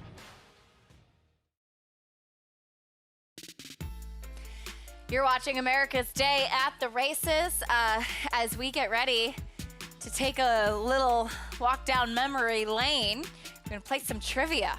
I'm so excited. I'm feeling pressure. I think you're going to get this one. That elusive August Belmont trophy, it is so stunning. Up for grabs this year in the final jewel of the Triple Crown. It really is a stunning trophy. Look at the detail of that. Man, I would have liked to have lifted that over my head one time. I know, right? It's very special, of course, a true piece of the Triple Crown history and Belmont Stakes history as well. Speaking of Belmont Stakes history, my co-host here knows quite a bit about it as we have a little Name That Belmont winner. So the career record is 11-8-2-1. I know that really narrows it down. Career earnings over $2 million. Also really narrows it down. Won the Preakness in the Belmont after finishing third in the Derby. Point given. Risen Star. There you go. But I thought Risen Star was third in the Derby because I thought he was fourth in the Derby. That's what tripped me up. Third in the Derby. Okay. Belmont Stakesman was the final start of his career. And first out at Louisiana Downs. Gotcha. Okay. Well, I was kind of around it. Second guess. That's pretty good. Yeah. I should have got on the first try. 19. It threw me off, honestly, because I thought he was fourth in the Derby, but he was third in the Derby. Yeah. 1988 Belmont Stakes winner by a pretty impressive margin. Secretariat's best son ever, and kind of appropriate that he dominated the Belmont, much like his daddy did many years earlier. Obviously, Secretariat stood at Claiborne Farm, but Eddie Delahousie, one of my favorite riders of all time, as cool as the other side of the pillow. I love that, of course. There is an incredibly important Kentucky Derby prep now named in honor of Risen Star. Yes. Fairgrounds, and it's Louis Russell leading him in. Did a great job campaigning. He blew out about 2 days before the Belmont, and I had been injured earlier. And I was out at the track that morning just to watch horses train, and he went 33 and change or 34 with his mouth wide open as he was breathing fire. And I remember going home that day after watching workouts and telling my wife, Carmela, there's no way this horse could lose. I mean, and then he just dominated. Absolutely dominated the Belmont Stakes. He was really, really talented. Yeah. I knew you'd get it. Yeah, I shouldn't have jumped so quick. A point given. It's going to bug me now, but all It's right. okay. Don't worry. There are deeper things in life. But Risen Star in the 1988 Belmont. Well done to our producer, Bobby Clapp, putting that together. Those are a lot of fun, those little trivias, and looking back at some of the special history. We return to our live racing at Monmouth Park on the Jersey Shore. Race 2 coming up next, as this one's a maiden claiming, sprinting on the main track. And right now, the number 2, Royal Merit, Mike Deeney, looking to sweep the early double, is 8-5 as we check in with Polly and Megan. Yeah, Mike Deeney's gotten off to a good start to this meet, and he owns this one too. As Train as you come to the set here, Paula Duca along Megan Burgess we're close to the post parade for race number 2. This will start the early pick 4 here at the Jersey Shore. Beautiful day. Yesterday, a lot of wind today. A little bit of wind. Yeah, today 70 Did your wig degrees come and off? beautiful. No, right? And turf racing, which has been really good yesterday. We have some more turf racing today. We do, and the first was a nice little $16,000 turf race, but we'll have some turf races later on in the card. But this made $40,000 going 6 furlongs on the dirt. And looking at this race, the number 2, Royal Merit, the current favorite, Paul, to me just seemed with the Paco effect was going to be overbet. While he has obvious races that make him competitive, I still feel like there's others in this group that could certainly take a step forward. Yeah, the 7 in here, Cuddy's Lucky, I kind of landed there, the 3-year-old gelding, just because he was in a full field last time. He ran against 11 horses. I would agree with you there. And sometimes, especially some of these class droppers can get into that find their friends sort of thing. But I went to actually the number 1, Johnny Baygood. I know he comes out of the same race as the current favorite, but he was just at the tactical disadvantage on that day with the race flow and made up a little bit of ground, Paul, when not many others did. Yeah, he got blinkers last time. You see the call to the post. And, you know, he's made up ground in both of his efforts. He's a New Jersey bred, taking on some others in here. $25,000 the purse. As you see, 4 minutes to post. We're going to turn around here for the post parade. A 6-pack. Again, race number 3 will be your Jersey Shore pick 6, 20-cent variety. That's $14,000 into that one, or $15,000 is the carryover. You know, the 2 taking all the money, you were talking about it. This might be the Paco Lopez effect. They've tried a little bit of everything, turf, dirt. This could be the right level, but I'm with you. I just can't take 9-5. I can't either. Back on May the 10th, he ran well chasing that dominant winner. But like I said, when you really take a look at the 2 horses coming out of that race, you want the 1, but there's also horses coming out of state-bred maiden special races that you have to consider taking the drop to getting to the claiming ranks for the first time. Yeah, second time starter, the 4, Bond Courage. Big long shot right now with Chantel Sutherland. The 6, Jersey's the Boss, another one for Rory Houston. So there's 2 New Jersey breds in this race, the 1 and the 6, actually 3 of the 4 too as well. So we'll get around for this post parade here in a little bit as they're on a little bit of the Jersey lag. Johnny Baygood, your selection, 3-year-old gelding by Belavia.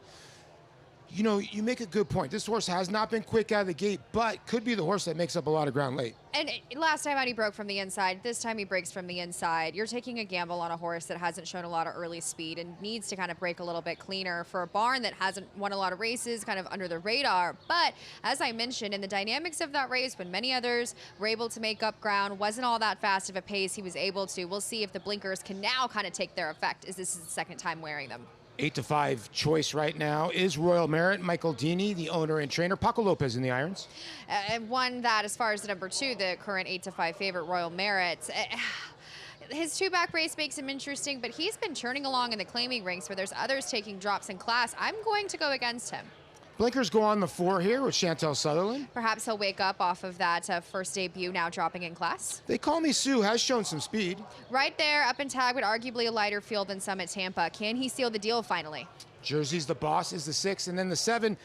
Right now, your tepid second choice, Cuddy's Lucky.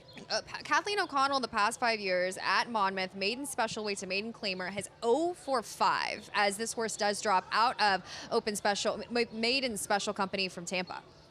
Maggie, we need your help here, please. Oh, Paul, I don't know how much of a help I will be here, but we'll talk about two of the main contenders, and that does include, as you guys were mentioning, the Paco factor. When it comes to number 2, that's Royal Merit, as he is one that I didn't love the way he finished his last race, in that he kind of lingered on that inside lead until about the 8th pole. But, you know, the damage had been done at that point by Couch's Burning, who ran away on the lead. He got so comfortable out there for Kelly Breen, and that was all she wrote. So Royal Merit, physically, I like. Bigger horse, more robust type of horse. But, I don't know. I mean, is he that much of a standout over the rest of this field? I don't think so. And I think the most logical horse is your current co-favorite, if you will, in number 7, Cuddy's Lucky, because he's the one that's the true drop down, right? He debuted in a maiden special weight, which we all know at times can be quite salty there at Tampa, even if they don't run a particularly fast number. But Cuddy's Lucky was actually favored that day too. Now, I don't really know what made him favorite, because it's not like, if you go back through his works, they were particularly fast. But Gemalong, I can't even say that name, Jamalama Ding Dong was able to wire the field on that occasion. He broke well, but then he just was out sprinted. He was not quick enough to keep up. And it was ultimately a bit of a merry-go-round race where no one else really made up any ground either. So willing to kind of forgive him for that. He's gotten a big warm-up today here by Sonny Leon, who's looking to go back-to-back here and take this early double. So I like that. He's really gotten him loosened up on the racetrack, because back in the paddock, he kind of was one of those horses that just looked a little bit sucked up, really didn't want to stride out behind. And I feel like Sonny's kind of getting that working, getting all those mechanics working together like a well-oiled machine. I love when jocks do those figure eights to kind of get a horse bending and using themselves in different ways. So the warm-up has really made me feel a bit more confident about suggesting number 7, Cuddy's Lucky, though I'm going to take a little bit of a price in here with number 6, Jersey's the Boss. Okay, he debuted in the middle of his 2-year-old season, didn't show much that day, though was beaten by Superfractor, who we saw come back off of a similar layoff yesterday and virtually destroy a field. He was very good in his return race as a 3-year-old. Then Jersey's the Boss, in his comeback on May 17th here, broke awkwardly and then rushed up to be second. So expending a bit more energy than he should have behind a gate-to-wire winner, and really quick. He's very sharp today, and now he's getting to pair races back-to-back. I know those 2 efforts came against fellow state-bred, so maybe meeting better quality horses. But from a physical perspective, I loved what I saw. I like the fact that he's been on his toes, hinting to me that he's going to show a bit of speed, possibly, as it felt like he was meant to do in his comeback race. And at a price, I thought, why not in here if we're not feeling overly confident about the favorites, Paul? Yeah, Jersey's the Boss is very interesting, very talented. If he can get out of the gate. Now the one, Johnny Baygood, that's your selection. Got blinkers last time out. I thought showed improve, at least get up late in the race, right behind the 2, and you're getting a way better price than the 2 in this spot. Yeah, absolutely. And he's one where, last time out, as you mentioned, lacked the speed. He didn't really get out of the gate as well as you might have hoped from that inside draw. And then he got, as you mentioned, got the blinkers back on and chased that gate to wire dominant winner in Couch's Burning, who might be an okay horse. That horse won Yeah. Really, really impressively. I know it was a maiden $25,000 claiming race, but the key about that first weekend of racing, though, Paul, I'm not sure if you share the same sentiment. I just found horses were not making up ground. It was so, it played so heavy to those horses that were able to be on or near that pace. Yeah, it happens here a lot. Sometimes it seems like if you're 3 or 4 wide coming in the stretch, you're just kind of spinning your wheels, and that kind of happened in the opening week. It's kind of changed here a little bit. We saw a couple horses come off the pace. Yeah. As you see the horses loading the gate again, this starts off your early pick 4. Right now, your 7 is clicked down to your 6-5 favorite, Cuddy's Lucky. Megan likes the 1, Johnny Baygood. I like the 7 a little bit. And I know that Maggie likes a 6, Jersey the Boss, with a better break today. Could make the difference. Let's go to Matt Dearman. You're watching Monmouth Park on FS1.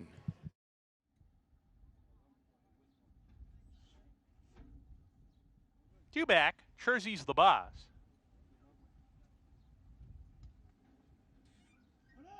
Hand to the outside post. Cuddy's Lucky.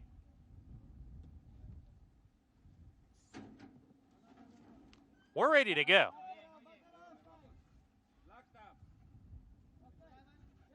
And we're off. Tardy break from Johnny Bay Good. No problems from Call Me Sue, who's up on the pace. Bone Kara moving up to come and challenge, grabs the lead. Bone Kara narrowly down the back stretch. They Call Me Sue runs in second. Jersey's the Boss is 3 wide off the speed. Royal Merit down on the inside, right behind the pace setters, now on the fence, level third, approaching the half-mile pole. A length and a quarter to Cuddy's Lucky, and 4 back to Johnny Bay Good. The slow starter out of the gate is last. First, Bone Kara, the longest shot in the race, leads a half length. They Call Me Sue, the presser from the outside. Jersey's the Boss, 3 wide without being asked. Getting closer, Jersey's the Boss, as they round the turn. And Cuddy's Lucky's following that move. 4 wide, sent upon hard, but he's right there with the leaders approaching the top of the lane. Royal Merit is tipping outside of weakening horses. The 2 early leaders give way badly now. They come to the top of the lane. Jersey's the Boss. He finds himself in front. Royal Merit trying to squeeze through between horses. 3 wide is Cuddy's Lucky. On the far outside, Johnny Bay Good's charging. Furlong to go. It's a scramble for the win here. Jersey's the Boss on the lead, grittily holding on. Royal Merit on his inside. Cuddy's Lucky on his outside. And on the inside, Bone Kara. Bone Kara on the inside. He got it. Bone Kara at a big number. 36-1. Outfinished them all. Royal Merit second, and a blanket photo there. Jersey's the Boss also in it, and Cuddy's Lucky. Well, Matt Dickerman put on his French hat, Bone Kara, or Bone Courage. This horse stuck to the rail. Chantel Sutherland went left-handed. I don't know how this horse won, but you just found a $75 winner if you had this horse. Absolutely. It looked like Jersey's the Boss was going to be able to get it done, but man, and this was a cheaper race where it was like, it was a blanket finish. Anybody could have won. I honestly thought my horse, the one, was going to do a bit more than he did. And Chantel up the inside just had that perfect trip with a horse that certainly took a step forward on the drop in class, getting the blinkers on. He said right before the race, the 3, 4, and 5 path, you're spinning your wheels. What happened here? How did the 4 and the 2 come back on the rail? This is crazy. We'll have to keep an eye on that throughout the rest of the day, just monitoring the inside. But I mean, in this field, kind of being able to save that ground, a cheaper claiming race like that, having that perfect trip when it mattered most against tiring horses, to me was the key. Unbelievable, Acacia. Now, Chantel Sutherland has caused the 2 biggest prices so far at this meet. An $80 winner and now a $75 winner. With blinkers on, it gets the big win at a big price. Paul, thank you. Bon Courage gets the victory, son of Motown. As we shift our attention back over to Laurel Park, Sweeter Than Whiskey, the favorite, delivered. Second win today for Jose Vargas. A really nice ride, too, by this apprentice, Jose Vargas. Really patient. He had a lot of confidence. You could see he was aware that his filly, or his mare, might kind of wait on competition a little, so he patiently waited as long as he could, but Sweeter Than Whiskey was best, and a nice ride by, we see a lot of good apprentices come through Maryland. Yes, it has been a kind of key starting point for a lot of young riders throughout the years, and a really good place to kind of cut your teeth. You get some opportunity. It's very welcoming, I think, to young apprentice riders as well. I think it is very welcoming for apprentice riders, and you have a lot of horse people, horse trainers there that can really talk to a young rider and explain what makes a good ride, what makes a bad ride, kind of help them strategize. Well, that's a perfect segue into a special interview coming up as you see Jasmine McGuinn aboard the number 3 Sin Permiso. It's going to be her first ride ever as she's standing by with Callie. 3, 2. And here I am with Jasmine McGuinn. Jasmine, you ride your first official race in race number 4, Sin Permiso, but let's go way back. Let's actually go super back, because if it wasn't for horses, you were going to be trying out for the football team, right? Yeah, I mean, I've always had a love for horses, but my parents always pushed me to the more other sports instead of horses. So let's go back a long time ago. You first got here in 2018 to Laurel Park doing exactly what? Hot walking. I started from the ground up. For who specifically? Jeremiah Englehart, that man who just ran in the Preakness, actually. I got to take his horse on the pony. And speaking of that, you're known around here because you work so hard. I've personally have seen you in so many different roles, from exercising in the morning to getting on the pony in the afternoon. You've ridden for Gentry races. So this is your first official race. Tell me, when you took the morning off this morning, and when you came in here to Laurel Park, what was the big feeling that was getting through you as you were coming into the jocks room? Really happy, really excited.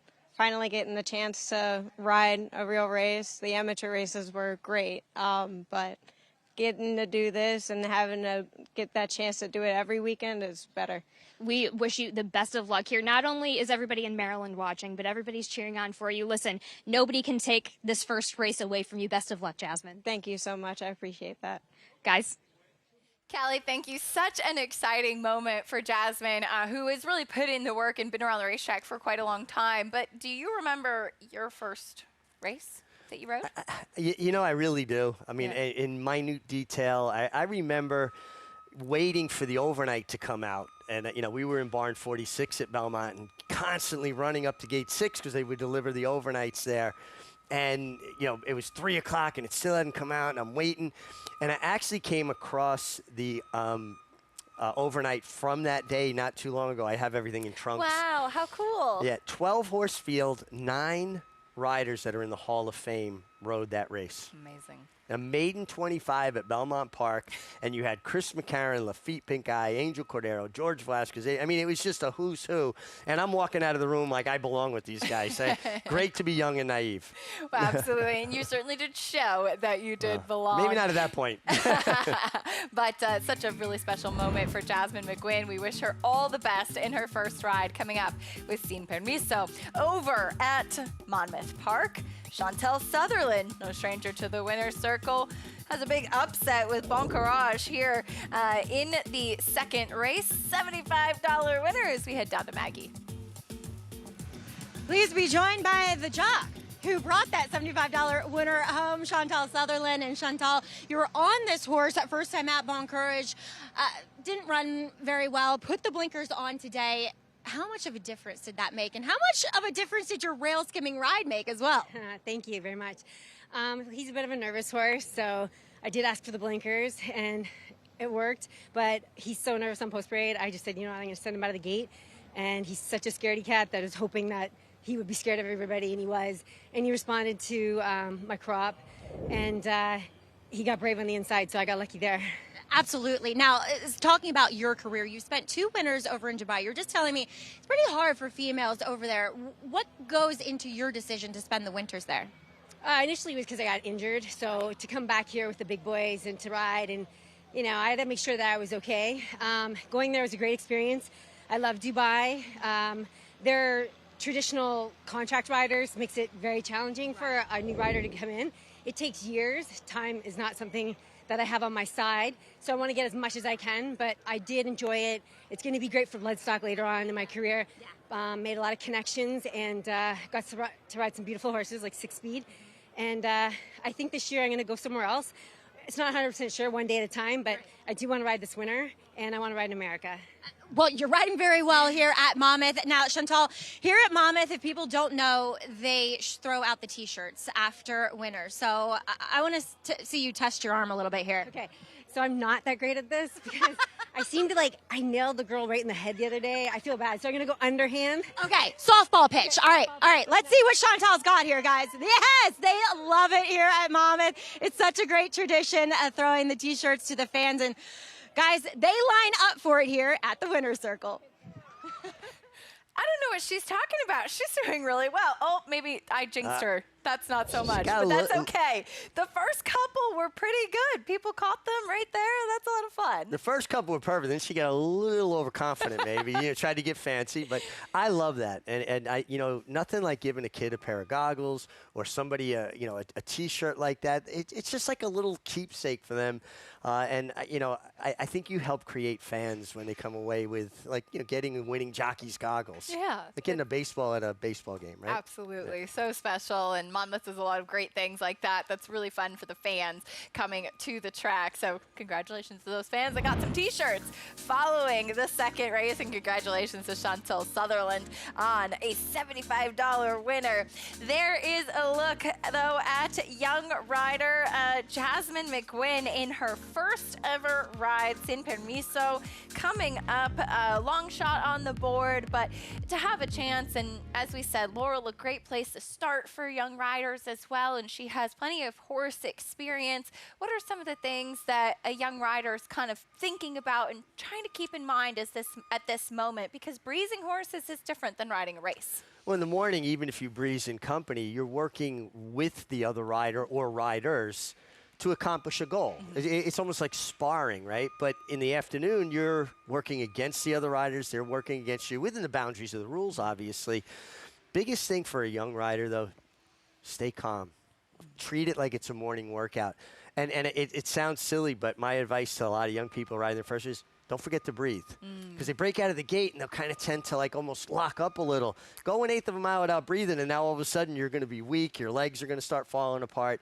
Just relax. Treat it like a morning work. And horses feed off of your energy, too. Absolutely. I mean, when you are on horseback and you take a deep breath, the horse kind of takes a deep breath as well. You know, they kind of lower their head a little bit. They relax their back as well. Well, when you hear a horse relax, what do? You hear that noise? Yeah.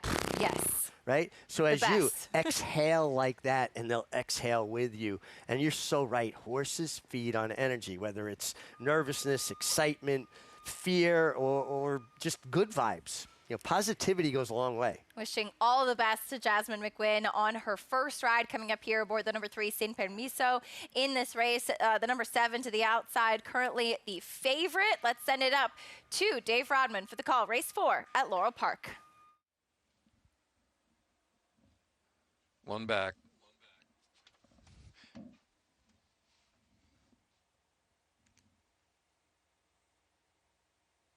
And the gate. And they're off. Estilo Magical with a sharp break. Ecumenical there on the outside. Sin Permiso down to the inside, chasing on as well. Addie's Laddie TNT's out sprinted by Ecumenical, is very fast and over to the inside. Now in the 2-path. Sin Permiso is second. Estilo Magical up close their third position. Addie's Laddie TNT bonded is on the inside. The back of the pack are City Panda and Silver Bullet 20 racing on the inside of the tail of the field. Into the far turn, Ecumenical by 3 lengths from Sin Permiso and Estilo Magico. Addie's Laddie TNT in the second flight out there, 3 wide as they round the far turn. 3 furlongs left to run. Another 4 lengths back, City Panda with a lot to do at this point. Bonded and Silver Bullet 20. They race to the top of the stretch. Ecumenical to catch. Ecumenical from Sin Permiso and Estilo Magico. Addie's Laddie TNT. City Panda is next. And on the inside is Bonded, trying to run on for a share 2. Extreme outside, Silver Bullet 20 has gained ground to the back of the pack. Silver Bullet 20 coming on the far outside has moved into second. Down to the inside, City Panda right there too. Ecumenical holding City Panda. Silver Bullet 20 was third. And Addie's Laddie TNT. Ecumenical takes them gate to wire under Michael Sanchez. Looked to be the best on paper and was the best in the running of the race as well. And just looked much the best throughout the running, always traveling like a winner. Trained by Hugh McMahon. I remember when Hugh McMahon rode his first race in New York as an apprentice jockey. And I got to say, Jasmine McGuinn, she actually rode a very nice race for a first-time starter. Was neat on her horse, didn't get overexcited. I thought she did a really nice job. She did. Didn't have enough horse in the stretch. Ended up finishing 5th, but did a very good job holding position as long as possible. We look forward to following her throughout her career, which kicked off today at Laurel Park. Horses are in the paddock, though, for this next race coming up at Monmouth Park. We'll talk with our team over at Monmouth when we come back. Stay with us on America's Day at the Races. Standing at McMahon of Saratoga Thoroughbreds, top young stallion Solomini, a Grade 1 son of Curlin and sire of 2026 graded placed New York Stakes winner National Identity. Inside the final furlong, National Identity. Acoustic Ave is making up some ground. National Identity is almost home. Acoustic Ave second. National Identity wins the Safe Lord Ascendi. Solomini, standing for $7,500 in 2026 at McMahon of Saratoga Thoroughbreds.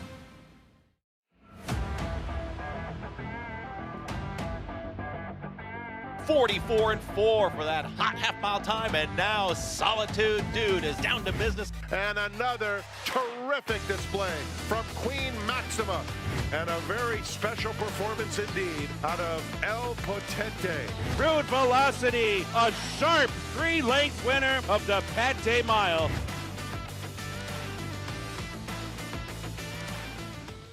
Flightline is in full flight. Flightline turns it on at the top of the stretch, and he's in cruise control. And Flightline takes off! Take a good look at this, because you're not going to see this too often, maybe never again. Flightline, 20 lengths clear. World-class racehorse, world-class performance at a world championship event.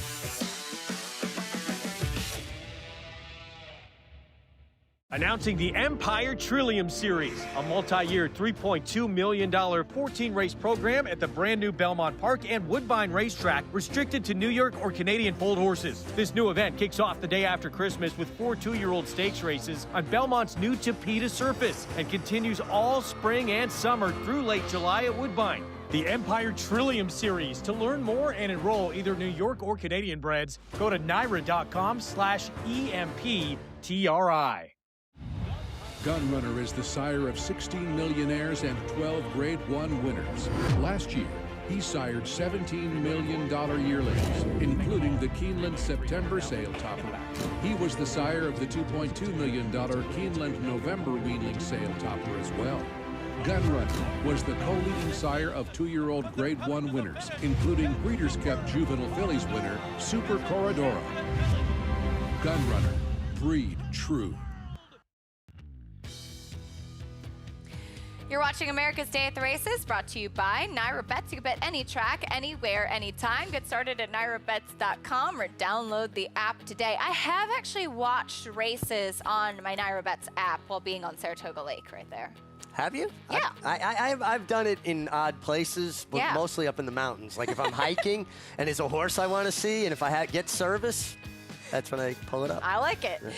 They mean it when they say anywhere, anyplace, anytime. And you can sign up today and get a free $25 bet and up to $200 deposit match bonus with promo code Belmont25. Enjoy betting on over 300 tracks around the world and start winning today. Over at Laurel Park, where some prices from race number 4. Ecumenical took them gate to wire and thought it was a smart move by Michael Sanchez. Not typically a horse that's always on the front end, but he just said, I'm on the best horse, not going to make it cute in here. Exactly. Don't get cute. Don't be fancy. Just allow the horse to do what comes natural. Sometimes being a jockey, you got to be a pilot. Sometimes you got to be a passenger. This was a good time to be a passenger. $4.40 winner in race 4, as we'll take a quick time out and talk about trainer Shug McGahee looking for a win on the shore as he sends out If Ever coming up in this next 3rd race, getting onto the turf for the first time.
Fast times on the Jersey Shore. Welcome back. Monmouth Park in Oceanport, New Jersey. This is America's Day at the Races on Fox Sports 1 above the clubhouse turn. Welcome, everyone, alongside Paula Duca. I'm Lafitte Pinkai. 2 races down, 6 to go here at Monmouth Park. The Jersey Shore Pick 6 is next. That's Monmouth Pick 6, Paulie. A little bit more calm here this afternoon than yesterday. The wind has died down. Give our viewers one horse, one bet, your best bet the remainder of the afternoon. I like a horse probably in race number 6 today. I would go with the 6th horse in there. Easy World for Sergio Rabadon and Charlie Marquez. You'll get a little price. I know the horse is 1 for 15, but those New Jersey bred races could be chaos. 6th horse in the 7th. 7th race. All right, that's No, in the part of sixth, this. I'm In the sorry, 6th race. 6th horse, 6th race. Post parade, you see the field. Maidens, Turf Sprint, Beach, Beamer, followed by Draft Riots, the odds-on favorite. Yeah, Miguel Clement here for Peter Brandt, and Paco Lopez will get aboard. Super Document, Idol since November, 4-year-old debut, then an 11-1 shot in Story of Rory, who debuted last summer at Saratoga. 1 race since. Yeah, this horse actually showed speed first time at Saratoga, not without a shot today. Jeremiah 29, unraced since last August, 3-year-old debut. Yeah, Chantel Sutherland looking for another upset. And revving his engines. There's If Ever, 2nd start, but first on grass. Yeah, Colt by not this time, and they've seemed like they love the grass. So, Jorge Vargas in the irons, 18% jockey for Shug. I thought this was the Colt to beat. Your top selection at 11-1. Let's hear the sales pitch. Well, story for Rory, first time out for Ron Moquette. If you remember, Ron Moquette hasn't won a race in Saratoga in a long time. Actually, never. And this horse was on the turf, showed a lot of speed first time out in a 10-horse field with Kendrick Carmouche. Came back in the Kelly Dieter barn. Kelly had a horse run really, really well last week. I think this horse might be primed for a decent effort. Carol Cedeno, don't let her fool you. A journeyman rider who's a very good rider. Jersey Shore Pick 6 coming up. These maidens sprinting on turf and Draft Riots, the odds-on favorite. Preakness winning jockey Paco Lopez aboard. Draft Riots, who is trained by Miguel Clement, as is this classy 5-year-old deterministic. Last year's Grade 1 Manhattan winner, Paulie, in 6 days, trying to become the first back-to-back winner of the Manhattan since 1989. That'd be a tremendous defeat. I mean, he's really a accomplished racehorse, and he's done it in a variety of different ways. He's very, very versatile. Seems like he's gotten stronger as he's gotten older, too, as well. And, yeah, it would be an unbelievable accomplishment. I can't believe nobody's 30-something It's been a long time. Years. That's crazy. And some really good horses that have attempted to do so. That scene last year, an emotional one. Belmont weekend last year at Saratoga. Yes, Miguel Clement's first Grade 1 win as a trainer. The emotion there, Kendrick Carmouche for Miguel, all while processing the loss of his father, world-class trainer Christophe Clement, who had passed away just 2 weeks prior. It was just a heartfelt winner's circle. Kendrick Carmouche put on a riding exhibition, all meat when it came to turf horses, but this was a special moment for us as a America's Day at the Races family with Acacia and obviously Miguel. Very fitting this summer at Saratoga, the sword dancer renamed the Christophe Clement Turf. Here at Monmouth, 2 minutes out, down to Maggie.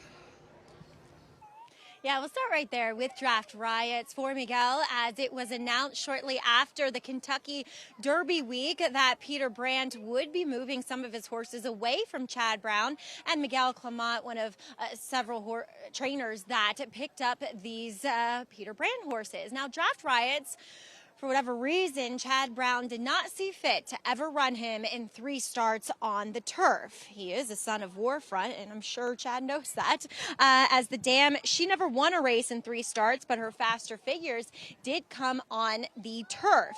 But if you go back a generation, as this is her first foal, the dam is half to Graded Stakes winner going long on the dirt, Song of Spring, as well as this year's Wood Memorial winner, Albus. So it's a lot more of distance dirt on the bottom side of the family. And I'll be honest, while he is a good mover, he has that kind of extra spring to his step and that cadence about his stride that usually translates well to the turf. Just purely based on his physical, what I observed in the paddock, he doesn't strike me as a turf horse. And the fact that Chad never thought of doing it, makes me a little bit, hesitant to take him at 3 to 5. However, he's incredibly fit. He's very racy looking, as this weirdly is the first time I'm covering one of his races. So no doubt about it, he's ready for this second start off of the layoff now as a 4-year-old, and he's pretty sharp, and he's got an aggressive warm-up from Paco Lopez. So we'll see if he shows any speed like he did, albeit on the dirt, at Aqueduct back on April 9th. Moving on to another horse trying the turf for the first time. That's number 7, If Ever. Not this time. They can run on the surface of the moon as far as I'm concerned. So actually, this guy is fairly convincing getting on the turf, despite being another horse who really does not have any pedigree on the bottom side for it.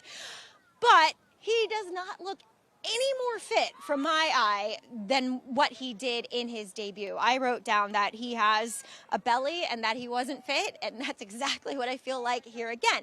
I will say this, the light bulb is turned on. It's kind of like at 40 watts instead of maybe 60 or 80 watts, because he was a lot more energetic and jumped immediately into the bridle in the warm-up. So yes, I think we'll see an improved effort from that debut, in which White Smoke Rising was a favorite that day, who had experience, who had run very well in his respective debut.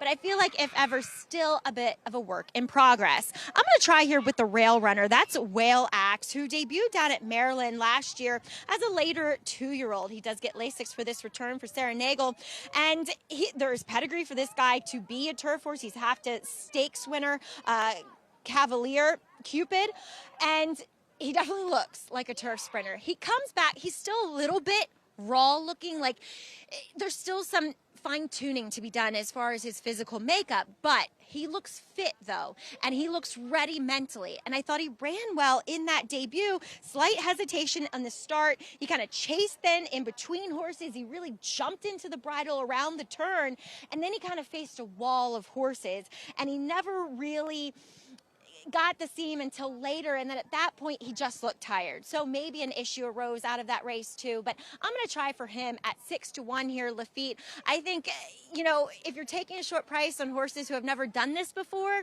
it's really not my thing to do. So I'm going to take a horse who has the experience on the turf.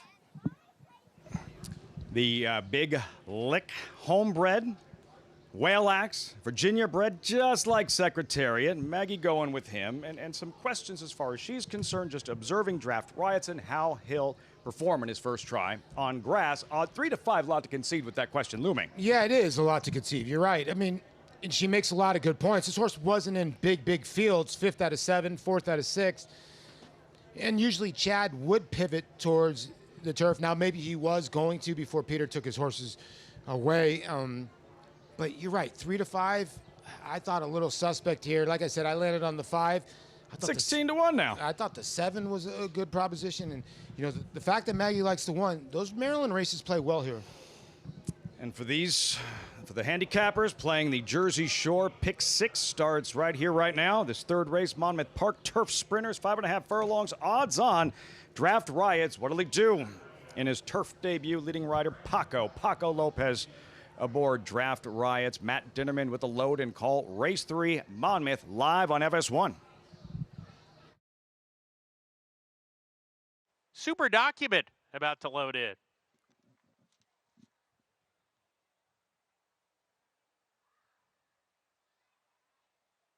Waiting for Super Document to take his spot.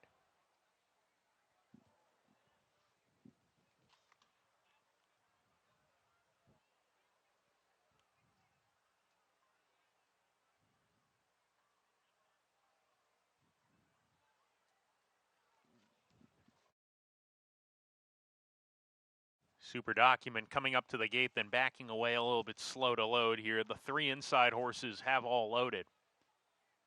The rider's going to hop off. Cipriano Gil, Super Document waiting for him to load.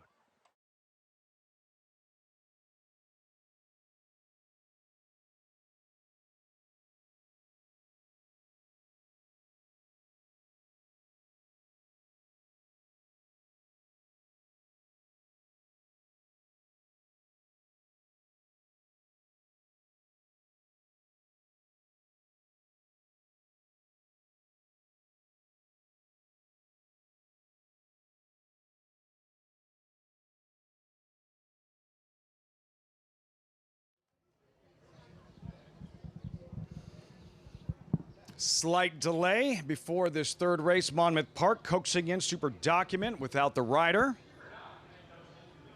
And now into the gate. Rider will climb aboard, and we'll try it again. Matt Dinneman, take 2. Race 3, live Monmouth Park. And to the outside post, If Ever, to round out the field.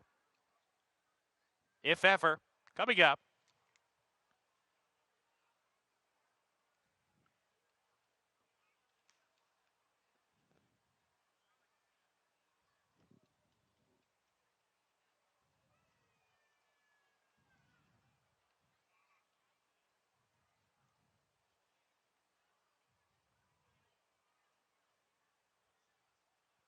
Still waiting for If Ever now.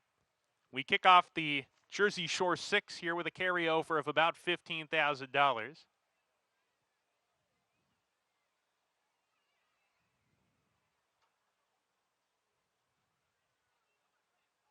Maiden special weight group here, and Draft Riots is your current favorite, number 3. First start for the Miguel Clement barn. If Ever for trainer Shug McGahee goes it. We're ready to go. And they're off. Slow break from Whale Axe from the inside. Beach Beamer on the lead. Story of Rory moving up to set the pace with him. Super Document right behind in the third position as they come out of the chute. Jeremiah 29 with a wall of horses. Draft Riots is between horses. Whale Axe after the slow beginning has made up some ground to race within 2 lengths of the lead. He's 4 clear of If Ever, detached from the rest of the group early. Approaching the far turn. Beach Beamer, narrow lead. Story of Rory pressing on the outside. Now Draft Riots into the third position. He goes with Super Document. Jeremiah 29 under a hard ride, 3 wide, 3 back to Whale Axe. He's lost position. If Ever still at the tail end of the field as they come to the top of the stretch. Story of Rory, Beach Beamer off the turn together. Draft Riots right behind them. Going to come and try to split that pair here with a furlong to go. Nowhere to go. He's going to duck to the inside now. Beach Beamer still up top. Outside, it's Story of Rory. Story of Rory hitting the lead. Draft Riots beaten. And here comes a late charge from Super Document. And If Ever from a mile behind. It's a photo, If Ever. How about that stretch final furlong? He came like an absolute rocket and was in a photo for the win with Story of Rory. That was an explosive kick in the final furlong. I don't know, Paul. Did I lose? I don't know. Story of Rory, you had him at 15-1. He looks like he's home and dry, and If Ever from last, closing like a freight train. I can't believe this horse was about 8 back here with about, 220 yards to go. You see the 5, Story of Rory, and Carol Cedeno hits the front, and she kind of wraps up here late, and you're going to see the 7 just absolutely exploding in the middle of the racetrack. It gets really tight here late. Oh my God, oh Lord. The 7 got up. If she quit riding this horse late in the race. Here's the tight right here. The 7 gets up. Now watch Carol. She never sees this horse. Kind of puts the stick away right here. My goodness. Ambushed. Oh, you know what? She kind of did ride the horse out. Ooh, that is brutal. It is If Ever. I was going to say if it's the 7, I'm leaving the set. That is a brutal. The 15-1 shot you like going in, does everything but win. Story of Rory. You know, this is the kind of race where you're just going to look back, and this might be the story of Rory. You know, he won the Masters. You just can't win a 5.5 furlong sprint with it. I mean, this horse, look at Carol Cedeno. She's home and cooled out. I cannot believe the 7 popped her. That's insane. All your years in the majors, were you ever like literally robbed of a home run? Like robbed. I mean, robbed of a home run. Yeah, Barry Bonds. Don't get me started on that guy. I'm not trying to bring up like the darkest moments of your The professional problem with career. Barry was but is that he went. I'm just to lend perspective. That is as brutal, as it gets for a horse player. That is, and you know when you look at this race, the 3 Draft Riots, you know. There was concerns there at a big price. I mean, a short price, but $14.60. Wow. It's but ever a great pick.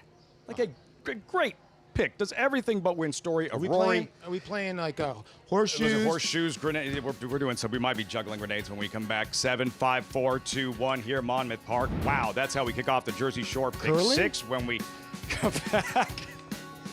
Watson Racing's Commandment rolled into Louisville on a heater. 4 straight wins Fountain Youth Florida Derby, but denied in the Kentucky Derby. How will he respond in the Belmont Stakes? Stay tuned. First again and again and again. First mission, 4 graded stakes. He made finishing first his mission, and all with big buyers. Now he's a Darley Stallion, and breeders are falling in love with him. Here's fabled horseman John Williams. First Mission is an eyeful. He's beautifully balanced, and I love the way he uses himself as he moves. Come to see First Mission and tell us your first impression. Consider it your mission.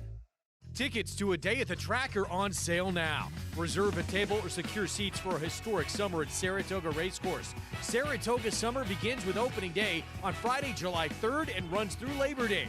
Book now at NYRA.com/Saratoga. The Belmont Stakes Racing Festival returns for the final time to historic Saratoga Racecourse. Don't miss the Belmont Festival at Saratoga. June 3rd through 7th. Secure your place in history at BelmontStakes.com.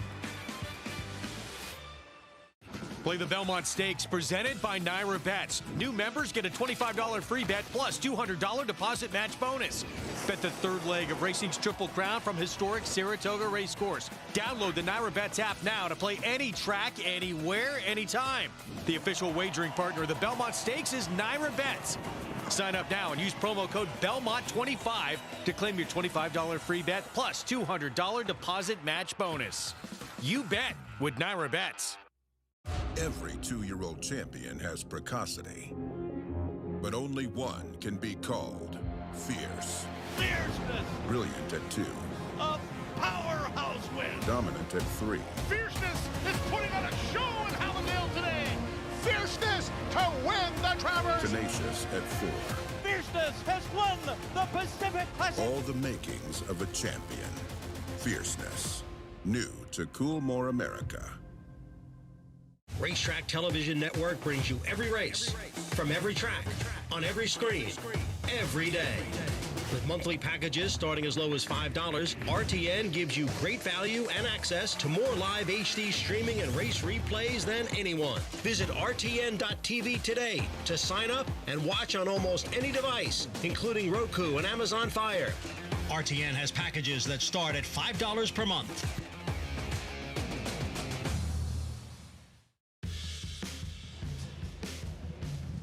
Stunning finish with Jorge Vargas all smiles in the saddle from far back, closing like a freight train, if ever by millimeters, Paulie, over Story of Rory.